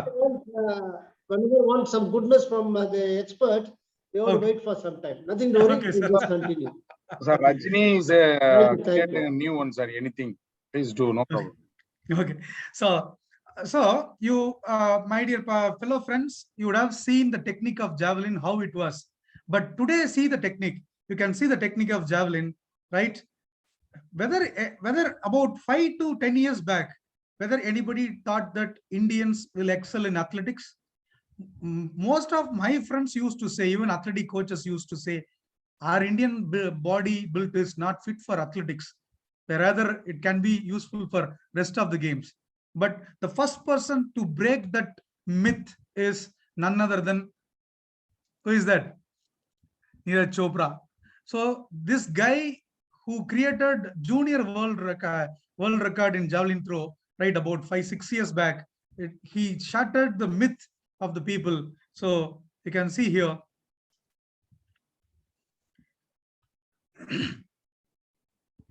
So all the Indians must be proud of, because he is the one who made, right, Neeraj Chopra.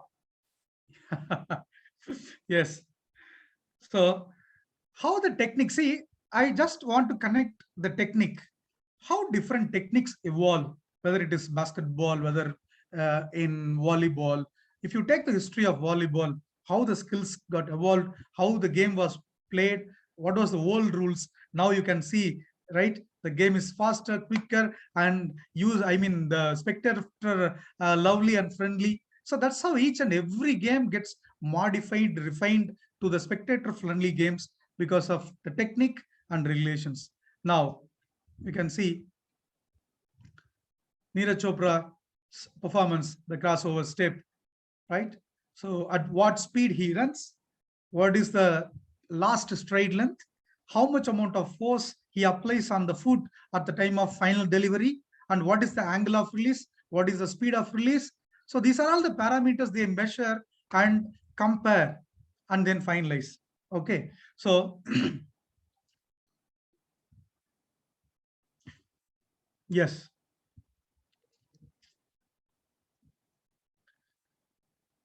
So this technique was evolved, right? Only because of the biomechanics application, right? I show you one more video here.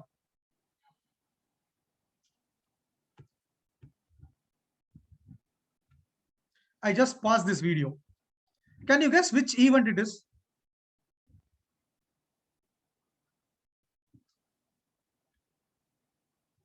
Okay. Maybe whether it is 100 meters. Okay, fine, very good. And maybe whether it is World Championship or Olympics or something. Okay. It is 1936 Olympic Games. 100 meters. Okay. Mr. Reddy said it is 100 meters. Okay. Mr. Srinivas Reddy said it is 100 meters. If it is 100 meters, there should be some starting block, right? Can you find any starting block here? No blocks. No blocks there. No blocks. Okay. Only So last week I just saw that Jesse Owens film. yes. Yes. You can see the whole video. You can see this is how the evolution of any sport, including the track and field. This is the guy who is Jesse Owens is sprinting forward. He is the first athlete. It is not steeplechase. It is 100-meter sprint. Okay, Jesse Owens. Why Jesse Owens is always celebrated? Because he is the first athlete to win 3 Olympic gold medals in 1936 Berlin Olympics. Okay, so up to 1936, there was no starting hurdle for the sprinters. So you can see Hitler and the picture and different events being held during 1936 Olympics. Okay, so we will discuss about this. See, just why I am showing this information is that we can connect the old, when we come to know about the past only, we can connect the future. We can experience the present and predict the future. So this is how we can move on. And yes, just you see here.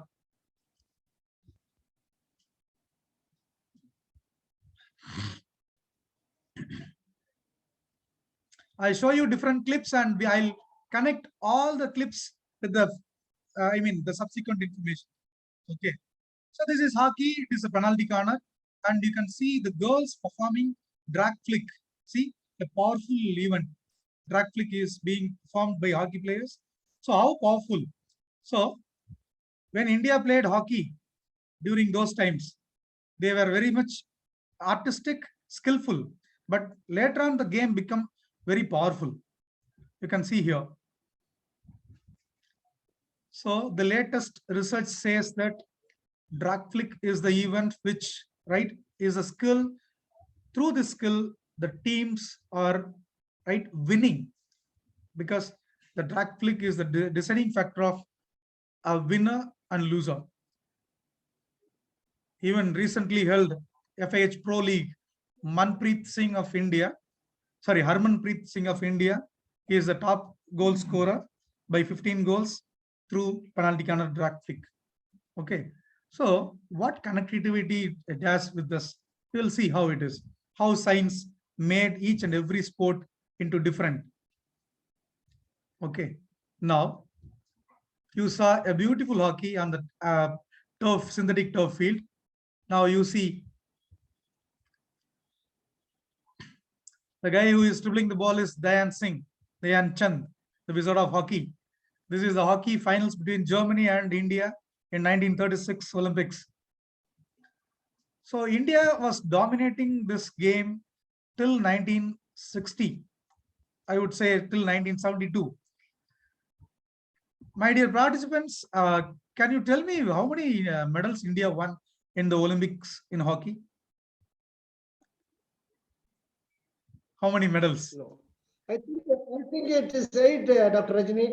Is it okay, correct? Sir? 8 gold medals, 8. We have won 8 times. Sir, total number of medals. Medals, you want the medals, sir? Yeah, I want the medals. Sorry, I cannot remember that. Okay. So, I just would like to brief you.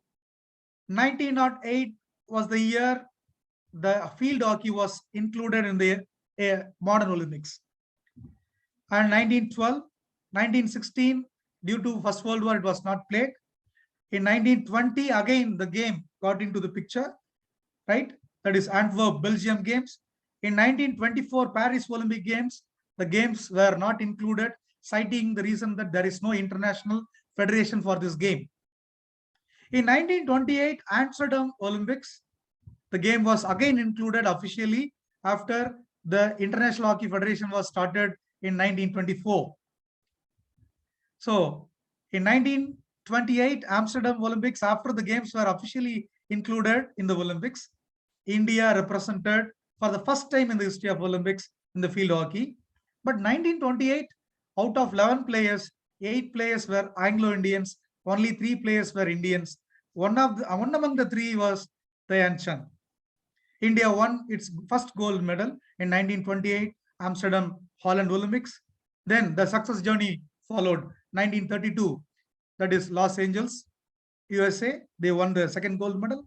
1936, Berlin Olympics, Germany, they won the third gold medal. 1940 and 44, the games were not held, but yeah. And 1948, again, the games were held in London and India won the gold medal. 1952, Helsinki, Finland, again, India won the gold medal. 1956, Melbourne, Australia, India won its, right, 6th gold medal consecutively. But in 1960, Rome Olympics, India happened to lose its medal against its rivalry, Pakistan, with 1-0 in the finals. India happened to get only silver medal. But in 1964, again, in Tokyo Olympics, Japan, India won its 7th gold medal. 1968, again, India, Mexico Olympics, India got bronze. 1972, Munich Olympics, again, India got the bronze. 1976 was the Olympics, India returned home without any medal because in the year 1976, the synthetic turf was introduced in the Montreal Olympics, Canada Olympics. But in 1980, India won its 8th gold medal, right? in Moscow Olympics. After that, it did not win any medal till 2021. 84, 88, 92, 96, 2000, 2004, 2008 was the year India did not qualify for the Olympics for the first time in the history of. Why I am telling this is, see, it won, including this the present bronze medal. After 41 years, India won 2021 Olympics bronze medal. That is the 12th medal for the Indian team. Again, not only Indian men team, also the women team is coming forward. Why I am telling you this information is that everything is possible. Indians are having potential. Only thing is that we need to match the athletes with sports science, produce the athletes with the support of the sports science. That should be agreed. That is the ultimatum. That is the final point and valid point. And if you see the Indian women team, even women hockey team, women hockey was included in 1980 Moscow Olympics. India participated for the first time. After that, India did not qualify for, Indian women team did not qualify for the Olympics till 2016. In 2016, Indian women team got 12th place. And in 2021 Tokyo Olympics, India missed its bronze medal by a whisker. It finished 4th. And even the recently concluded FIH Pro League, India finished 3rd place. So this is what about hockey. Again, I'm coming to Bob Beamon, the long jumper, who created the Olympic record in 1968. See, 1968, 1960s to 80s, there are a lot of records, lot of new techniques evolved. Can you guess why it is so? Only during this time, a lot of sports science findings were there. Okay, lot of records were there. Can you guess? Anybody can? If you are not able to, interact, you can chat in the chat box.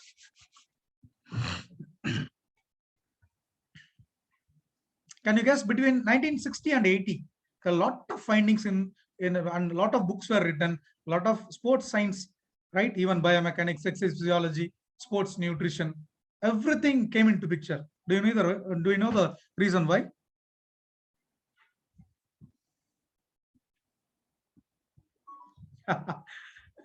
See, after 1944, right, 45, after the end of the Second World War, there were no possibility for the World War. Okay, only through the wars, the countries used to show that we are supreme power in the world. But what happened was, after that Second World War, no country was willing to come into any or wage any war, because the next war will destroy the whole globe, right? So the only way they can do, right, is through sports. 1952 was the year Olympics where Russia came into, for the first time it participated. There was a Cold War between USA and Russia. And this Cold War made these countries to deeply engaged into sports science research. And if you see, Russians and Americans are the supreme powers who produced a lot of sports science research, and you can see that data. Okay, the data I'll show you later on. Yeah, you can see. Can you see this medal tally? Neck and neck. USSR and USA medal tally is neck and neck, right? And this is how they were showing their supremacy through Olympic game medals.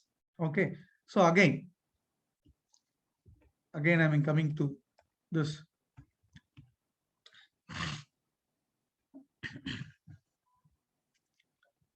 Mike Powell, when 1968, Bob Beamon created world record by clearing 8.91.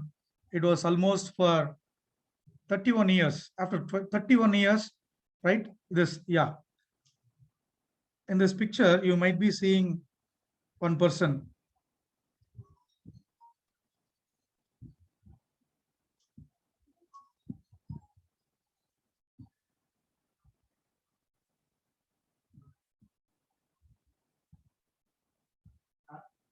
Who is this? Carl Lewis, yes. Yeah, great. So in 1991, Athletics World Championship. Mike Powell created a world record by clearing 8.95 meters and surpassing Bob Beeman's world record 8.91 meters. So you can see it is a valid one. And Carl Lewis also created world record in this event, but it was surpassed by Mike Powell by with a performance of 8.95 meters. Okay, so now again coming to the picture, Carl Lewis. Carl Lewis was the athlete who won 3 consecutive Olympic medals in one single event. That is long jump, 88, 92, 96. 88 Seoul Olympics, South Korea, and 92 Barcelona, Spain, 96 Atlanta. He is the only athlete to won 3 consecutive gold medals in long jump. So that's why he is celebrated as athlete of the millennium. And high jump. And whomever the high jumper or coach nowadays, you go and ask them, what is the technique you are practicing? It is Fosbury flop. So this Fosbury flop was also, right? So there was one person, very lean, very weak. He was not that much interested to do heavy activities, but still he was very much interested to clear the distance. His maximum performance was 1.60 meters in high jump. And all the strong athletes who were having better explosive power, they used to jump about 1.80, 2 meters like this. But this athlete was thinking, I should not go for maximum effort. I should use minimum effort and come out with maximum performance. He was an engineer and he did all the permutations and combinations, and he applied the physics formula, and he was none other than a weak fellow, right? He was very, very, very easy going. It is Dick Fosbury, because when everyone was using scissors and Western roll, he was the one who introduced a technique by keeping his back down and stomach facing the sky. Now, again, I am coming to the picture. So those are the days these people used to land on the foot. Scissors technique makes you to land on the foot. Belly roll, you just again land on 2 feet and 1 hand, because only the landing pit was only filled with sand. Later on, these people used some foams to keep the athletes less injured. And during the initial stage, Dick Fosbury succumbed to a lot of injuries. I mean, faced a lot of injuries, low back injuries. But now we have a very good foam mat. So you can see this video.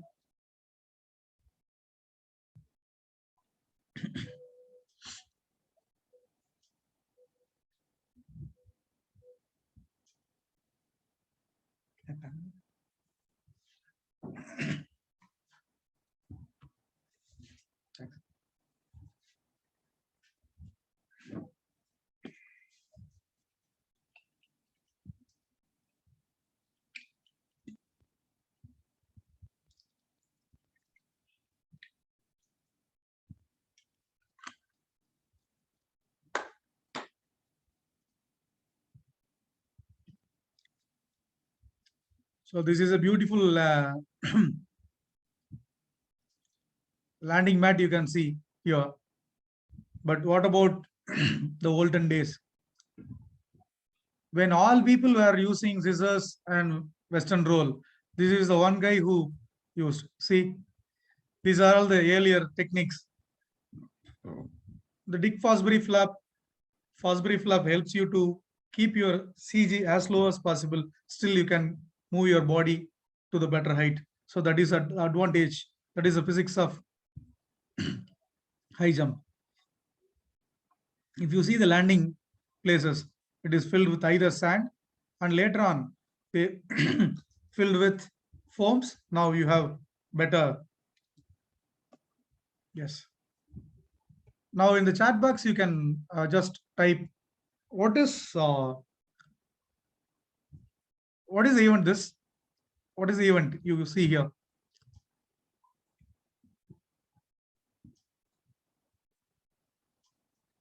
100 meters. This is the 1896 100 meters Olympics, Athens Olympics. See how people are standing. There is crouch start, standing start, right? Different starts are there.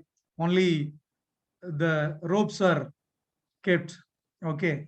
So it is a sprint start. And I show you here. Can you guess what is this in the picture?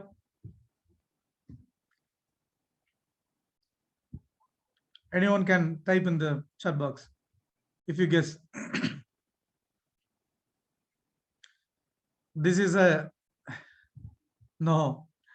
Yeah, it is a track. What is this? The stones are meant for. This is a starting block. This is a starting block of ancient Olympics. So the athletes used to keep their foot right on the stones. So it is each and every block is a lane, right? So, and this is Jesse Owens, and you can see some sand. He has digged some pit before he starts. So before this starting blocks were invented, so the athletes used to dig on the floor and keep their foot, and that is used as a starting block. And in 1948 Olympics, this is the first starting block introduced in the Olympics. You can see how it is. You can see how it is. So nowadays, you can see a beautiful starting block. Have you seen this starting block, this type of starting block? This is an instrumented starting block. This instrumented starting block means it is having sensors. This sensors will tell you, right, gives you the reaction time and how much amount of force you apply. Right? Athlete applies on each foot, and what is your first step length, and also it tells you what is your acceleration for first 30 to 40 meters. So this is an instrumented starting block. Okay, so you can see here.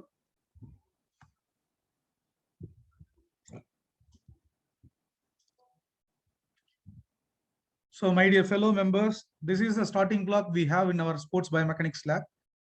And I would like to convey a good message to you all that South Asia's biggest sports biomechanics lab is established in our sports university in the Department of Sports Biomechanics at the cost of 16 crores. It is funded by Tamil Nadu Planning Commission, and it is having a versatile and state-of-the-art equipment in our lab like 3D motion capture system, EMG, electromyography, and also instrumented vaulting box.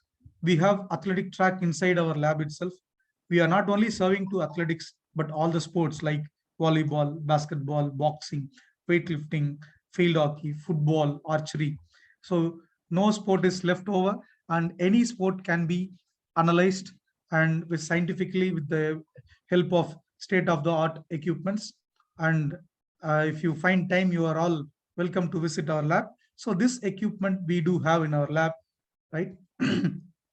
This is instrumented starting block. And this is how the data you get. Okay. So what is the power? What is the power of right foot and left foot? And what is the maximum force you apply? What is the velocity? What is the impulse? So many physics parameters can be measured. So that this will be an excellent information to the coaches as well as athletes. Yes, this facility can definitely help the athletes to be the Olympic podium finishers in the future. I still move on. Okay.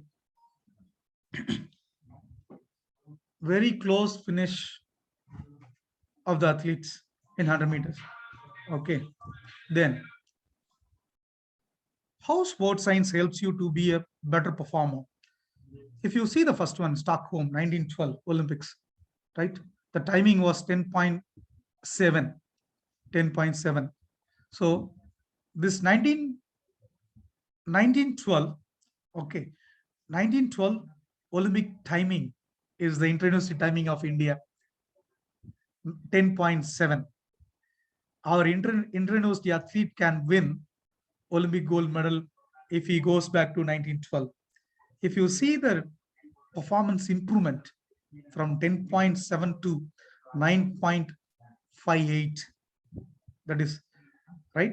And one more information I would like to tell you is that during 2008 Beijing Olympics, when Usain Bolt created world record by clocking 9.69 seconds, within 1 week, the biomechanists all around the Olympic stadium, they collected the data, they published one article in the about if Usain Bolt reduces his reaction time, if he is maintaining his maximum speed till the end, he can still achieve 9.55 seconds. Within 10 months, in 2009, he broke his own world record by clocking 9.58 seconds. That is the beauty, that is the beauty of sports science, particularly biomechanics here. And can you see the difference here? The gold medal and silver medalist, bronze medalist of 1912 Olympics, right? So what is the difference in percentage? The difference between the first place finisher and second place finisher is less than 1%. And second place finisher and third place finisher is less than 1%. So the moment the sports transform from amateurism to professionalism, right? The sports science application is immense. Without sports science, you cannot achieve any medal. That is the fact. That's why all the developed countries are investing, including Malaysia, including Singapore, even our neighboring countries, like small countries like Bangladesh, Thailand. Okay, these countries are investing huge amount on sports science because they want to produce elite athletes with best performance. So it is high time that we also should get into, but you need not go to any place because we have state-of-the-art facility in India. Different places are having sports science centers, but the best center we have established is that in our sports university. All are welcome. And for this 1%, less than 1% is we are working. That means we are very close up, right? Though our athletes are losing, not because with huge margin, only with less than 1% or 2%, that 1%, 2% gap can be bridged, right? By obvious application of sports science. Okay. Then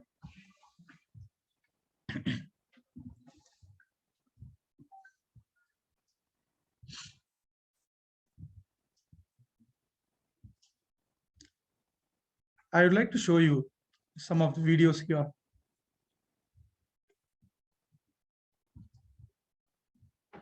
If you don't take it, you won't make it. If you don't take it, see, this is how the athletes, the sprinters, you can see the sprinters of different 1988 Seoul Olympics, how the first lane runner, right, Robson da Silva from Brazil. And you can see Ray Stewart from Jamaica. And Carl Lewis, lane number 3, lane number 4, Linford Christie from Great Britain.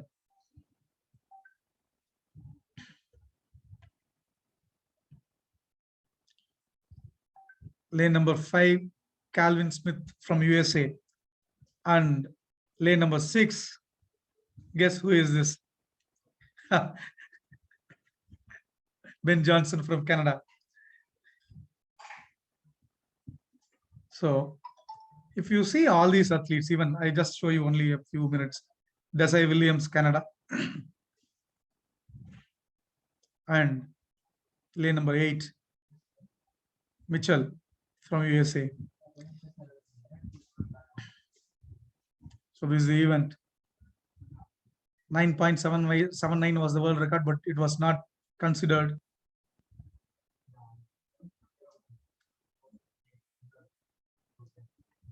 Ben Johnson was stripped of his medal because of doping, and the medal was given to Carl Lewis. Okay, so why I'm telling you this is, What is the height of Usain Bolt? 1.95 meters. What is the weight of Usain Bolt? 95 kg. Think about 1.95 meters tall person having 95 kg body weight can run this 9.58 seconds. How this is possible? Then, so it is high time to that we need to identify the right potential. Why? Because I'm telling you, my dear friends, a child may be interested in any one particular sport. Because of the sport interest, alone with the interest, okay, if he comes to any training, he will learn some skills, but only the training will obviously improve his performance. The interest and training alone will improve his performance. He may play for division, state and nationals. Beyond particular stage, he cannot improve his performance unless his body is 100% fit for that particular sport. So it is high time, my dear fellow friends, identify an athlete or any sports person who is fit for the sport. Then if he is having the interest, if you are giving scientific training, all these three factors will obviously make world champions. So that is what we are supposed to do. Why I am telling you this is, in 2004 itself, China made talent hunt through sports science talent identification in all the schools in and around China. Okay, they used to go and conduct ACT and 3 gene test. They identify the talent and they bring the child and get admitted to the Chinese run sports schools, government run sports schools. And there they get special training. And from the vast talent pool, they select the creamy layers to the Olympics. But ours is not such. So that has to be changed. This system has to be changed.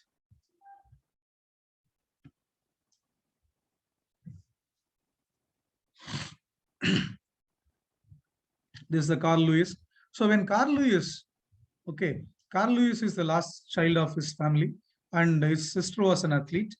But when his parents were coaches, athletic coaches, when Carl Lewis wanted to be in sports, his parents advised, you are looking very lean, weak, your body is not fit for athletics, right? This is a statement made to him during school days. And what they said was, you cannot, right, achieve anything in sports. Better you practice music and art. This was the suggestion to Carl Lewis during his childhood days. But Carl Lewis achieved his great feat later days. You know why? How this is possible? Can you guess how? When his parents were coaches, okay, they did not recommend Carl Lewis to be in athletics. Okay, they suggested him to go to for the tuition of or practice of art and drama. Why? How it is possible? You cannot judge any sports person during the growing years. Okay, you cannot judge. Okay, you cannot judge any sports person because there are early achievers are there, late achievers are there. So obviously you have to wait for the, see, because some of the athletes or sports persons achieve their fiat, high performance in the early career, but some of the athletes, they will achieve only in the late career. The growth rate varies from one person to the other. Some of the persons, some of the boys or girls, they achieve their peak maturation, physical maturation during the early stage of their adolescency. There are some few, so there are some of the athletes who achieve their maximum growth rate in the later stage of their adolescency. So it is the high time that you should wait and watch. You have to apply the sports science perfectly to each and every athlete.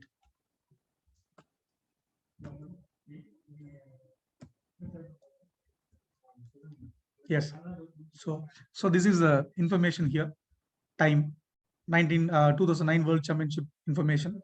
So Usain Bolt took 48 steps. His average stride length was 2.44 meters, and his step frequency was 4.28 steps per second.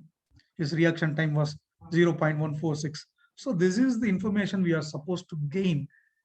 And frankly, you say how many athletes of our Indian origin are having this much information. This is a basic information where every athlete should have. And so this is the data, biomechanical analysis of 2009 World Championship what is the speed of each and every athlete, right? Every 20 meters, 40 meters, 60 meters, and 80 meters, you can see. And so this data will obviously help the athlete to improve their performance. And what is the distance athlete obviously reach the maximum speed in 100 meters? It is, if you take the case of Usain Bolt, he reaches his maximum speed at the stage of 60 meters. Then he tries to maintain the speed. The athlete who reaches the maximum speed and still maintains is the winner in sprint.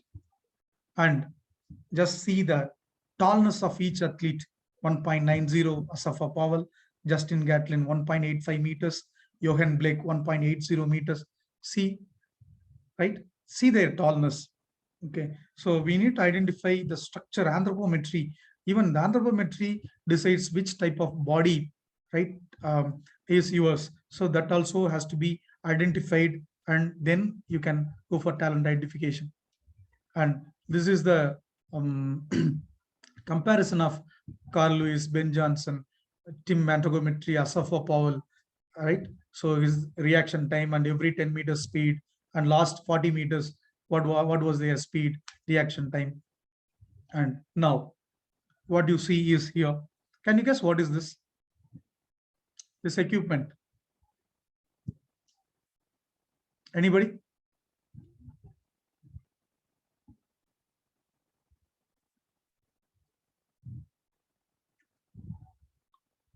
What is this equipment? You can type in the chat box. This is force plate. The force plate will measure the force, contact force, ground reaction force, and in 3 dimensions. Okay, so vertical force, and it will measure the medial lateral force and anterior posterior force in 3 directions. Because when we run, we apply force in 3 dimensions. Okay, what is the difference between a long jumper and high jumper? Long jumper will apply more amount of force in forward and backward direction as well as vertical force. But the high jumper will maximally apply the vertical force. Okay, so this is a force plate, and we do have force plate in our laboratory. We have 38 force plate locations in our laboratory, which will measure your force, right? Even long jumpers, what is the amount of force you apply at the time of takeoff? Okay, what is the amount of force you apply at the time of high jump? And even the weightlifters, for an example, a weightlifter is lifting 150 kg, whether he is bearing the even weight, 75 kg on each leg, we do not know.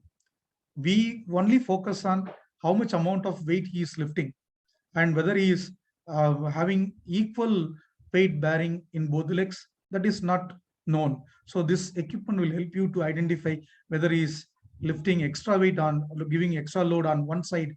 And if it is so, if any weightlifter gives more load on one side, either left or right, obviously he is prone for knee as well as low back injury. So that will not be known immediately. Maybe when he is moving in the professional ladder at the peak, obviously he may get injured. That's how most of the athletes get out of the sports field, because of injury, because they are not right, they are not advised, they are not measured with regard to the technique and technology. And so this is how the data will come to, right? At what speed you lift by weight, and what is the contact force, how much amount of force you apply. So these are all the parameters. Even this is the starting block for Michael Phelps. Used this starting block for swimming. That's how he could win, right, 14 medals in Olympics. And so we can have different measurement, like drop jump, by using the force plate. There are different force plates available, right? So the balance can be measured, and we do have 10 force plates in our laboratory, and you can visit our lab possibly by the second week of July. Right after second week of July, our lab will be open for the visitors, and you can come and see how the force plates and other equipments are there. And as far as the force plates are concerned, this is how the first picture here. what you see here is that the instrumented starting block and instrumented vaulting box. And we are the 4th university in the world to have instrumented vaulting box, right, in the world, because the moment you plant the pole on the vaulting box, it will tell you how much amount of force you apply. And similar is the case with regard to, right, and even we have force plates for boxing, right? So the boxing force plate will tell you how much amount of force you generate, right, on the foot, on the leg, and how it gets transmitted to the hands. But when you punch, even jab or upper, that is, sorry, uppercut or jab, right, hook punch. So these different punches force can be measured. So this will an ideal data.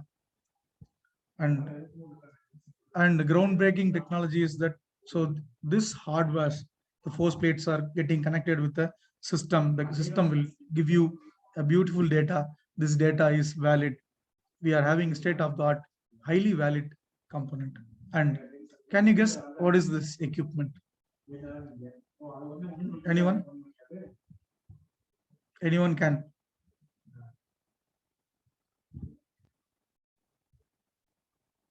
Type in the chat box.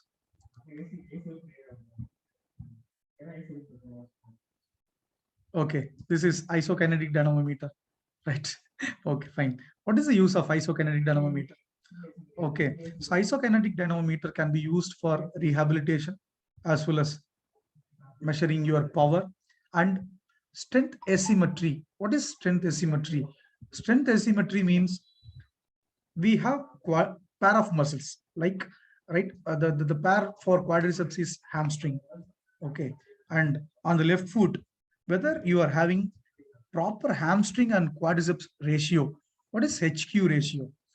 HQ ratio means if your quadriceps is lifting 100 kg, your hamstring should lift 70 kg. So that ratio can be measured here. What is the use of measuring HQ ratio? HQ ratio will tell you whether you are prone for knee injury or not. So this will be a rehabilitative equipment. This data can prevent the possibilities for injury. After the injury, when you get operated, for training and improving, this can be used.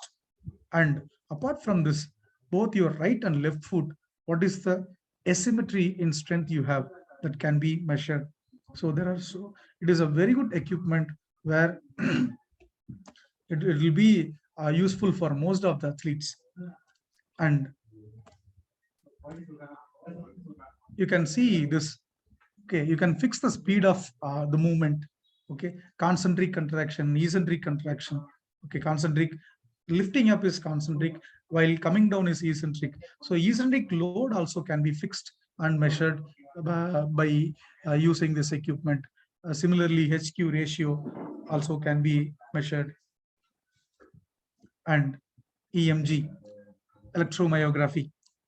So electromyography, our muscles are fine components because it receives electric signals, right? It produces electric signals.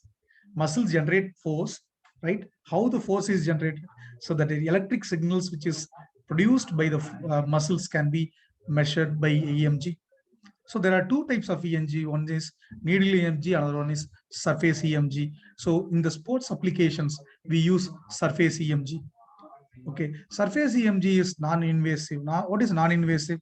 Non-invasive means you can just paste this EMG sensors over the skin of the, belly of the muscles, and you can still find out the amount of force it generates, and muscle firing rate can be measured. Okay. So that is needle EMG is still in use. That is for clinical purpose they use. So for sports purpose, we use surface EMG. So you can see EMG electromyography can be used. This is a sensor. The sensor technology helps you to find out how much amount of force a muscle can generate. So for each and every component, for example, if a volleyball jump service He is going for volleyball, is going for jump serve. Okay, at the time of toss, at the time of takeoff, how much amount of force he generates. So by identifying those muscles, which muscles are more recruited, right? That information helps and helps a coach to target and train those muscles. And also you can identify the weakness of the muscle.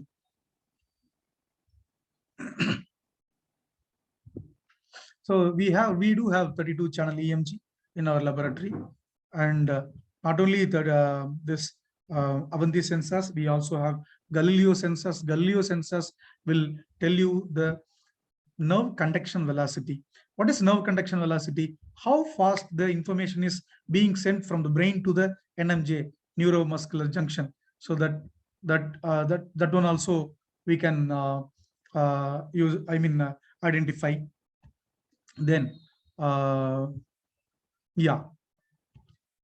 So we do have that. See, some of the equipments what we have in our laboratories is that is new to the whole industry. And so we just saw this is force plate, EMG, isokinetic dynamometer, and also in biomechanics, one of the other branches is that sports performance analysis. We use the video. Okay, we use the video, and and we record the performance of each athlete, and we just see. So this is the performance analysis data of Kerala United FC versus Kencrea Sports. So Kerala United, if you see the data of the Kerala United, so they went for more amount of passes. The number of passes, this is the playing pattern of Kerala United, and number of attempts was more against Kencrea Sports by Kerala United. They had about 22 goal attempts, and the number of passes were about more than 300. Okay, this is the data of Kerala United. And comparing to the Kerala United, this is the chart of Kencrea Sports. So Kencrea Sports is having very less number of passes, less number of attempts over the goal, right? So you saw two match analysis of Kerala United and Kencrea Sports. You just tell me, predict which would have won the match. Which team would have won the match? Kerala had more number of passes, more number of goal attempts. Can you predict by this playing pattern? So this is the playing pattern of Kencrea Sports. They had less number of passes, less number of goal attempts, and this is the one which shows the pattern of playing pattern of passing pattern of Kerala Sports. Can you guess? Okay, so you guess and chat in the box. I'll move on to the next one. Kerala. Okay, end of the day, Kerala lost the match. Why? Because I show you how. So most of the passes were made. That's what. Well played, hard luck. Most of the teams, good teams, they don't use the strategy technology. At the end, they play well and lose the match. So Kerala had more, they had more number of attempts, but they could not penetrate the defense because the passes were made only in the middle. If you see the pattern of Kerala, only they played most number of passes in the middle. But if you see the Kencrea Sports pattern, I show you now. Yeah, Kencrea Sports, they played the match, stretched the ball and placed and used whole field. And even though they had less number of attempts, all the attempts were goals. Why? Because they were able to break the defense by playing and utilizing the more amount of space. So this is how this is a valid information to the players as well as coaches.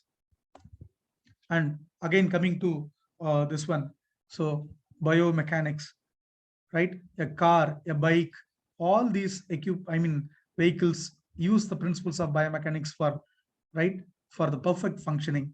Similarly is the case with regard to our human body, because human body is treated as a machine. Okay, so that's why we apply the physics principles for the better movement.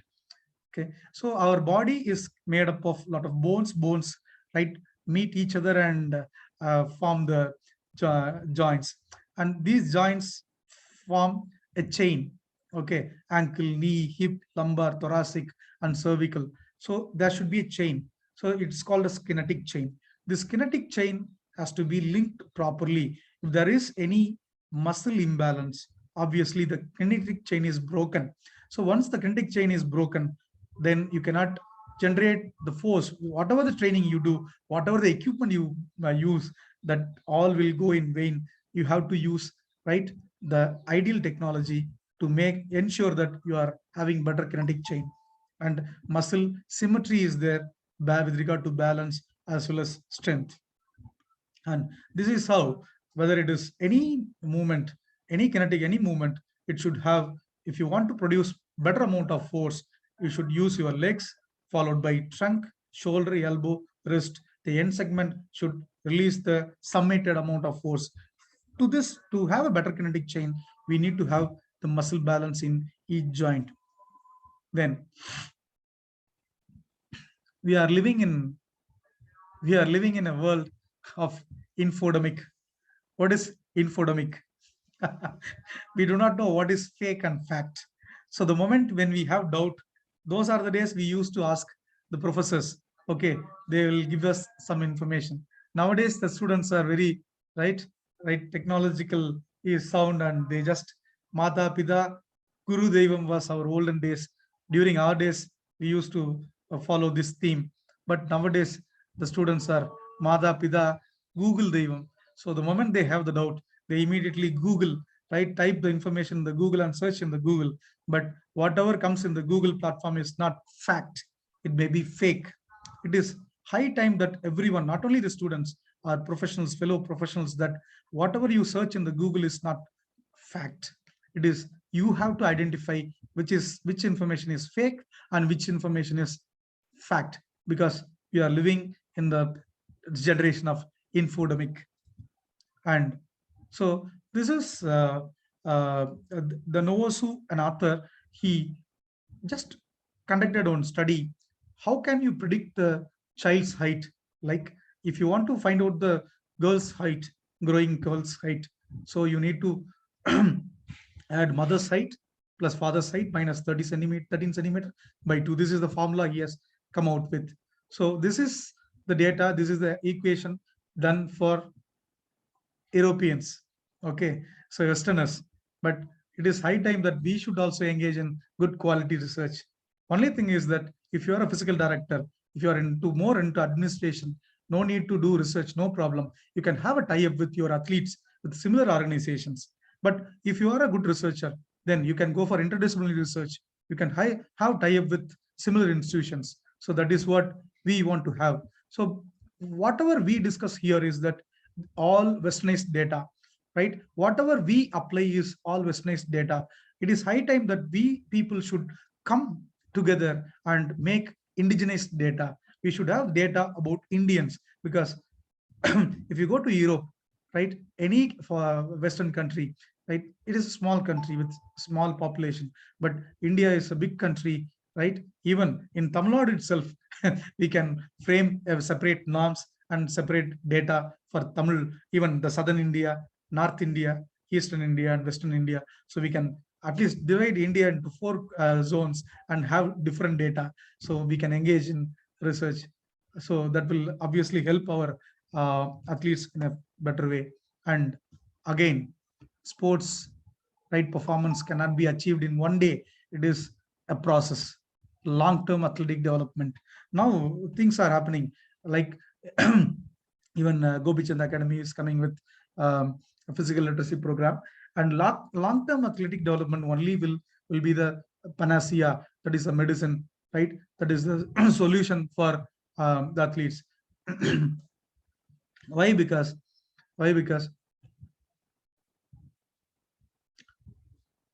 if you see, you have to start with, let your kids to play first, right? The sports culture should start from the family. Which is the hardest step in exercise? Can you guess? Can you tell me which is the hardest step in exercise?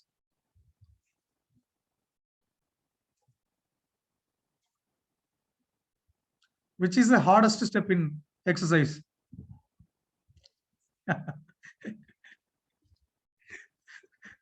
the first step which you make out of your doorstep. The first step which you make out of your doorstep. The moment you come out of your doorstep, obviously we will start doing exercise. The reason is that everyone want to be fit. Everyone will, right? We keep on thinking, but we will not come out. Somewhere or the other, we will, as Srinivas Reddy sir said, the continuity is missing. The first step out of your door, making the first step which you make out of your doorstep is the hardest step. The moment you come out, automatically you will start doing any movement and start doing exercise. So active start fundamentally. So this is framed in Canada. Okay, this LTAD was framed in Canada, and each and every country is have framed their LTAD in different way.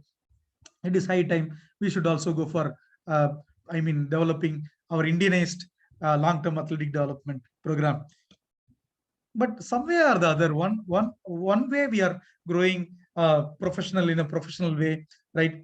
From amateurism to professionalism, but on the other way, on the other side, right? There is a disproportionate growth with regard to sports is concerned, right? There is no overall growth. Whether our society is becoming sports cultured, whether our kids are becoming sports cultured, it is obviously reducing. We are running behind academics, whereas only a particular people are only a particular group of people are moving towards professional sports. Rest of the people are not even having the sports culture to keep to move with fit and healthy lifestyle. So why? Because but nowadays, if you see the school children, they become obese, right? They are not having any movement. Okay, so obviously, after a marriage, a female becomes pregnant and deliver a baby. But as far as male is concerned, we people after marriage, right, become ever pregnant and never deliver. So that is that is the condition happens, right? So again, so which is the age for specialization? That is the biggest topic going on. There are some events which needs early specialization, like gymnastics and swimming. These are all the events where you can start from the age of 8, 10. But there are certain events you need to wait for. Okay, still you can say, sir, what about tennis? I want my kid to start tennis right from the age of 7, 8. Yes, you can start, but don't put him all the days of a week, at least 2 days a week, 3 days a week, 3 sessions a week. Let him go and play tennis, but also allow him to practice some other games, because motor qualities are meant for overall development, not only for tennis. So if you put your kid only for tennis, professional tennis, right from the younger age, automatically his body fits to only for tennis movements, not any other movement. The fine motor qualities from other sports will obviously cannot be learned by this kid. So if you want your kid to be a tennis or whatever the specialization he wants to be, but let him also practice other sports till he attains train to compete stage. That is minimum 15 years.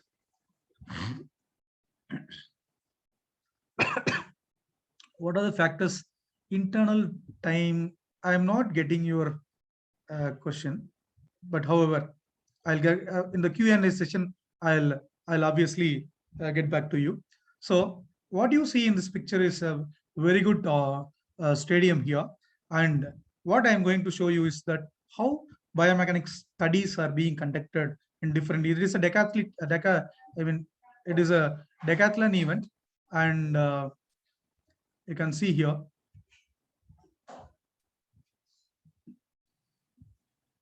So you can see the cameras. This is how the cameras are fixed. It is a 3D motion cameras, IR cameras. And so whatever I show you here may be looking attractive, beautiful, but at the back end, to collect this data, we need to have a lot of table work. So this is how we can measure. So we can measure what speed he runs, what amount of force he applies, right? So this information can be found. This is a pilot study, right, on a decathlete event by a 3D motion capture system. So these are all the cameras. We have 3D motion capture system with 14 cameras. 14 cameras we do have. So for assessing the athlete in 3D, and also if you see the sensors, these are all the markers placed on the joints of the athletes, and they take. So this is the data which you collect here. So obviously you will, yeah. So this will tell you in rotation, right? So what is the speed of the rotation of the athlete, and at what speed you release the discus or shot put. So these are all the information. These are all the markers, right, to detect. And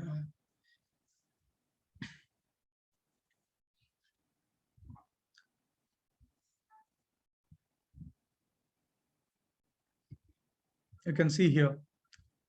So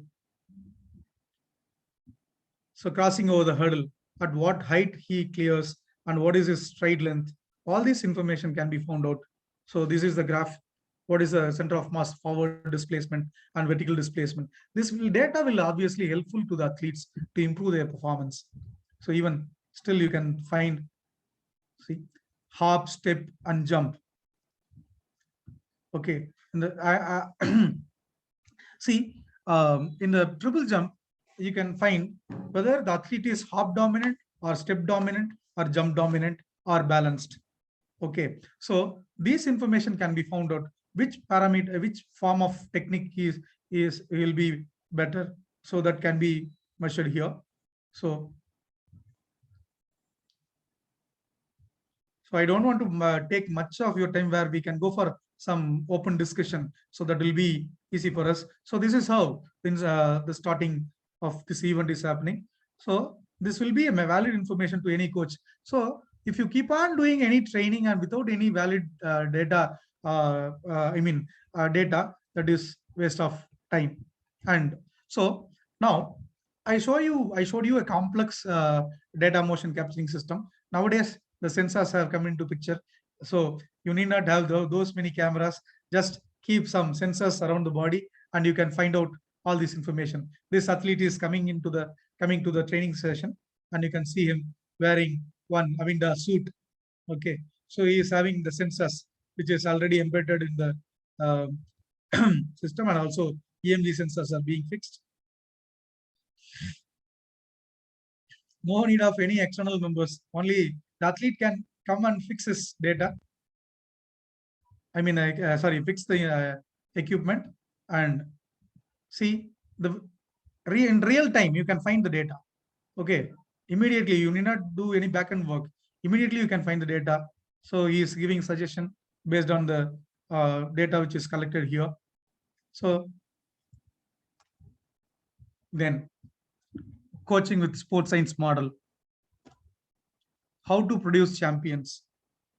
Okay, so I would like to convey this message to you. We are already in moving with different institutions. Like we also had a joint research. I already went for a joint research with SSN College of Engineering, collaborating with our biomechanics laboratory for bionics equipment like above knee amputees, right? How we can go for producing prosthetics by using a microcontroller, and how your prosthetic movement can be sensed by your brain. So that type of research is going on one side. And the other side, we are also moving along with other institutes to produce some EMG sensors, indigenized EMG sensors, because EMG sensors are always purchased from abroad. Why are we not having enough engineers, good engineers to produce? Yes, we do have. Only thing is we need to work.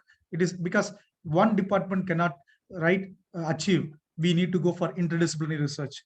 So champions are produced only by coaching? No. So with application of sports science. The core of any sports science is sports biomechanics, because sports biomechanics is the core, and rest of the exercise physiology, sports nutrition, others are periphery. then sports nutrition, sports psychology, sports physiotherapy, then yoga. So periodical assessment with coaches. So these are all, this is a simple sample template I have come out with. Okay. So this is a sample template. Unless these are there, we cannot produce international standard athletes. Our athletes may go and participate in international events, but we cannot see any athletes with medals. If you want to have any athletes with medals in Olympics or World Championships, we need to have this type of pattern. Okay. Then athletes data is essential. How many of us maintaining an athlete's data, right? The data, the periodical data must be filed by any coach, any institution, so that will obviously help them to produce good. Then infrastructure and funding is the other component. So infrastructure and funding, athletes data, periodical assessment, application of sports science, along with coaching will obviously produce champions. Okay, fine. Now,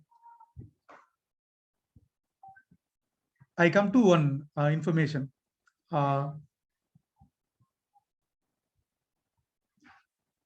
Whether Indian sports policy is top down or bottom up. Can anyone tell me what type of sports policy do we have in India? Bottom up policy or top down policy? So let me know, let me tell you what is. No, it is bottom up policy. So bottom up policy is nothing but, see, the government comes to support only when you come to certain stage. Okay, so the thing is that what we follow is top-down approach. The top-down approach is the policy of Westerners. In Western countries, there is no problem for them. Each and every street will have a club, small club. The moment you start doing going to the sport, the club will help you. If you have the potential athlete, the club will help you and financially, and you can represent your club. But are we Westerners? Whether India is having rich people, whether each and every street is having, every district, village is having sports club, even the sports club is there, whether they are financially stable? No. When this athlete is coming to the picture, the moment he start to playing right on his own or with the support of the seniors or fellow professionals, the sports lovers, he comes to the stage of district, state. Only when he comes to the state level, he is identified by any institution, I am telling you, including, right, any institution, academic institution, right, and even the sports hostels and even the Sports Authority of India. Okay, even they are asking for this norms at the age of 12, whether you have played nationals. How many of you know that there is a Usain Bolt? There is, right, there is a Usain Bolt in India, right, where unidentified, right? He is not exposed to sports. Okay, now India is a country. So how it is possible to follow a sports policy of Westerners in India? India is a country of haves and have-nots, right? We have rich people as well as we have poor people. You just take the medal winners of Olympics from India, right? In the latest past, okay, the first Indian to win, right, bronze medal in tennis, Leander Paes. His father was former hockey Indian player, Indian international hockey player. He had rich sports culture as well as financial support. What about Mary Kom? Mary Kom, his father was having rich sports culture, right? He was in the field of sports. What about Saina Nehwal? His father, right, supported her a lot. From her native place is Hisar, Haryana, but she moved to Hyderabad only for the purpose of training, getting professional training. What about Sindhu? His parents were, right, from sports background. If you take 80 to 90% of the medal winners are having strong sports background, one way or the other, they are supported by Now we have got so many NGOs, tops and other sporting teams which supports our athletes. But if you see, right, India, but what about have-nots? What about have-nots? What is the system do we have? So we need to have a blend. India is a country, right, with diversity. We need to follow. We do have haves and have-nots, right? If the rich people are there, let them have their own and give their child a fantastic training, marvelous training with elite coaches. What about the have-nots? The have-nots should be supported by the government, right? Governmental institutions. That's why we need to have basic approach, intermediate approach, and elite approach. For basic approach at the first level, we need to go for selection of boys from sports school through sports side scientific assessment, like, right, identifying the potential talents, nature. Then scientific talent identification at the age of 8 to 13 years from each and every district of India.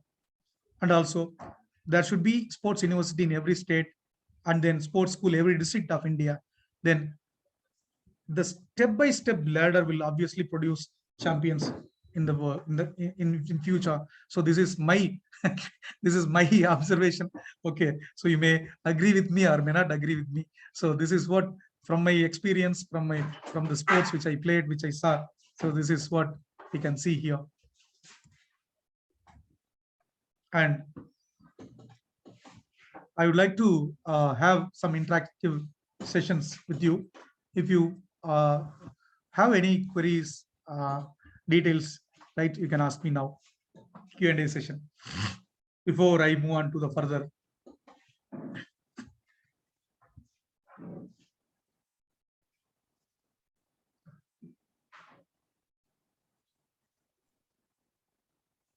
Good evening, all of you. I started in good afternoon, I am saying. Yeah. So yeah, I think people are very tired, you okay. have given them a lot of informations. Okay, They're so sir. tired, I think. Plenty of informations. I think participants are very tired. Okay, sir. Okay. Okay, I'll go to the final. Dr. Rajini, we Sir, shall I'll give go to the final, 1 or 2 minutes time. If they have any questions, they just post in the chat box. Yeah, sir, chat box. Yeah, that's fine, sir. That's fine. If you have any questions, we shall wait. I'm ready. 1 or 2 minutes. Yeah, I'm ready. Yeah, we shall wait. You can chat in the chat box, sir, actually. Yeah, okay. Okay. So with this, I think there is no questions. I think that some of the people are typing. No, I'll just go with this picture. So what do you see in this picture? What do you see in this picture? Predominantly, this guy is having more sweat. Okay, sweat. Fine. Sweat.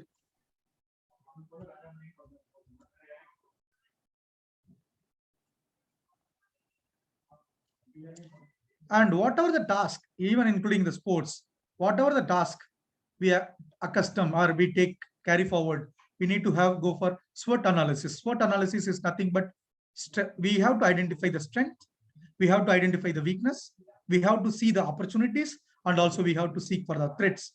We go for any task.